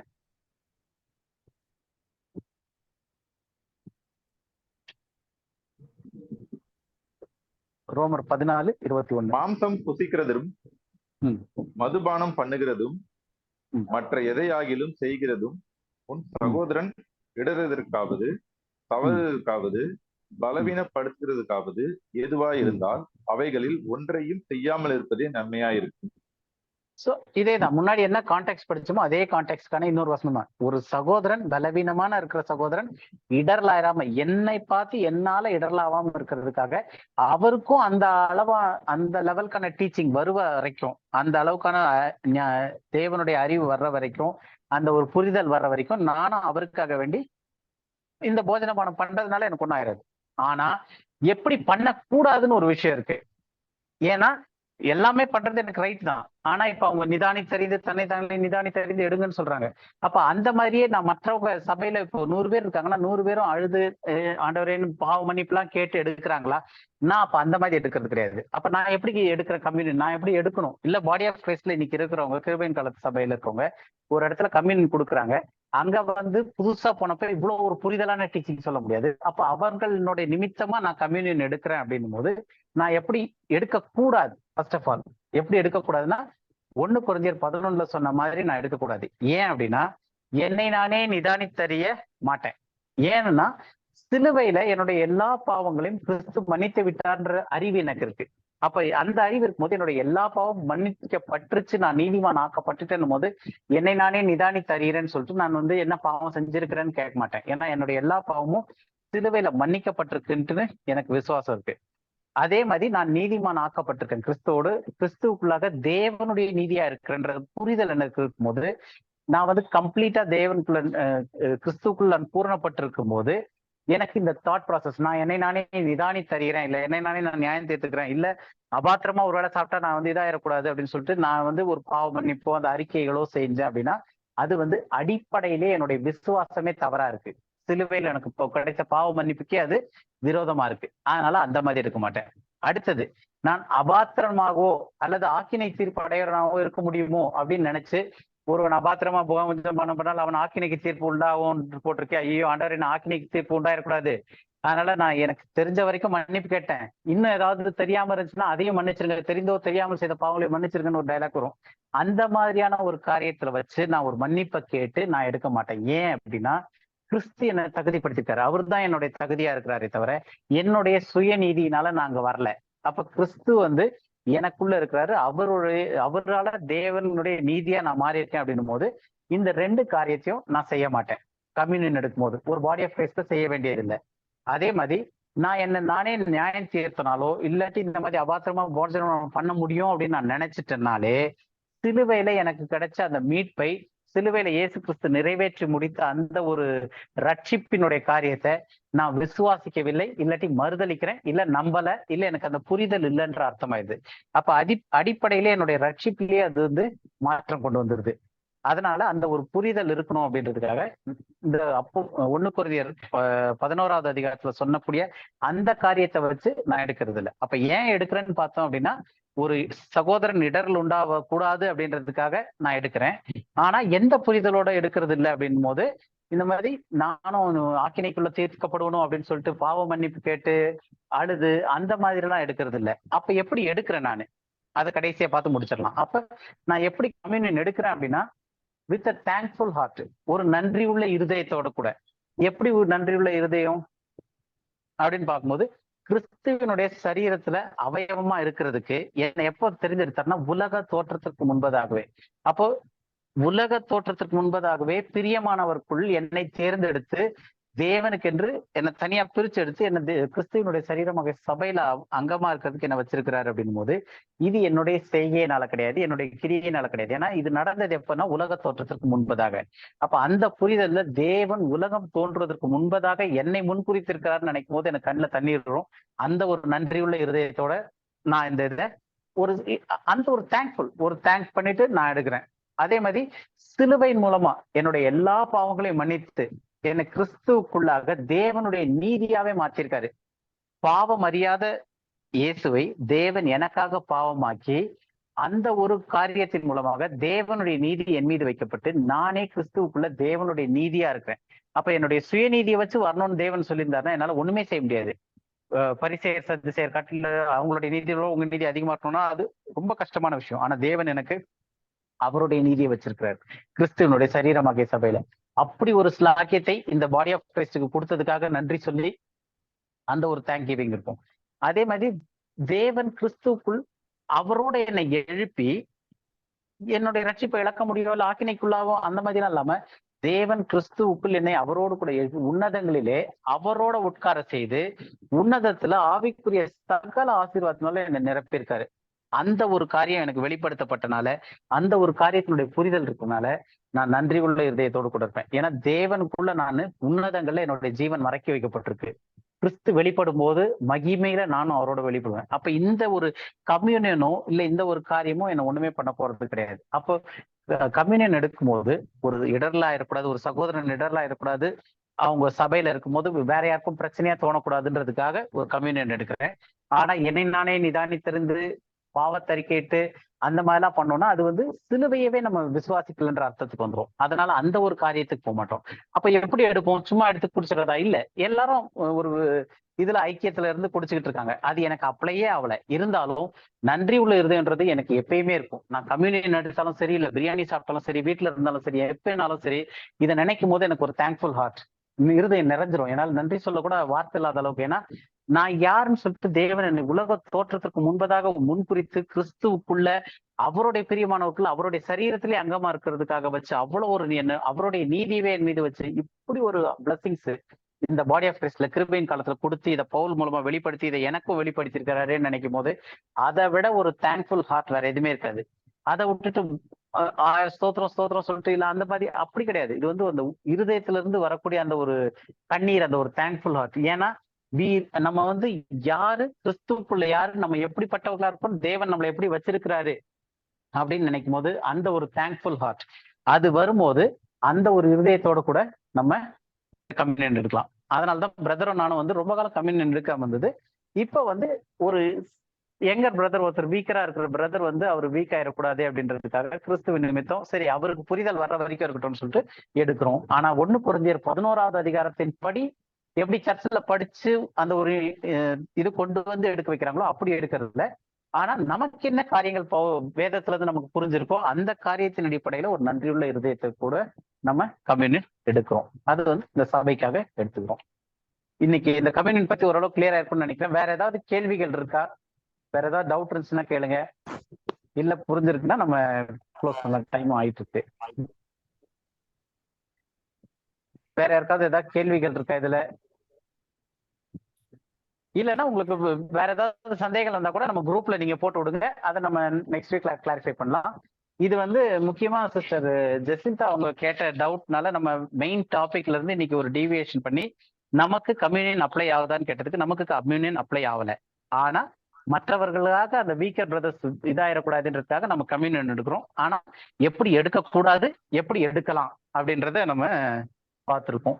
ஸோ இதுல ஏதாவது சந்தேகங்கள் இருந்தாலும் கேளுங்க. இல்லைன்னா நம்ம ப்ரேயர் பண்ணி முடிக்கலாம். பிரதர் நீங்க வேற ஏதாவது சொல்லுங்க பிரதர். ஜெசிந்தா உங்க கமெண்ட் என்னம்மா? உங்களுடைய இது. ஹலோ ஜெசி. ஹலோ நினைக்கிறேன் மைக் மியூட்ல இருக்கு. ஆமா சரி ஓகே. வேற இவங்க மணி வரலையே. 7:45 ஆயிடுச்சு பிரதர். சரி, ஓகே. வேற ஏதாவது டவுட் இருந்தா ஆமா. கூட குரூப்ல போஸ்ட் பண்ண சொல்லிடலாம். சரி, ஓகே. சிஸ்டர் ஹேமா, நீங்க ஒரு ப்ரேயர் பண்ணி முடிச்சிடுறீங்களா? Okay, brother.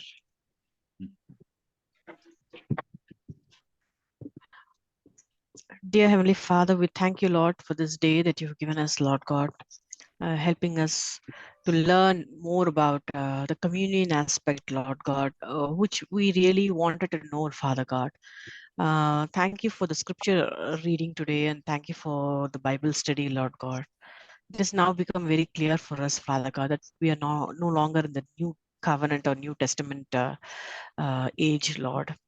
And we are living in the dispensation of grace, Father God. Lord, I thank you for the word of God that was taught today. May it bless our lives, and may the word deeply enter into our hearts and minds. And as we ponder and meditate upon these verses the coming week, the coming days, Lord. Also pray for every one of our Bible study members here. And I pray this will go on and on in the future as well, that we may gather together to discuss and have a Bible study of the many other good topics that we need to learn. And may you open up our eyes, spiritual eyes even more to the deeper truth of your word of God, Lord. May we be genuinely seekers of your truth, of the word of God, and truth seekers in our lives, Lord God.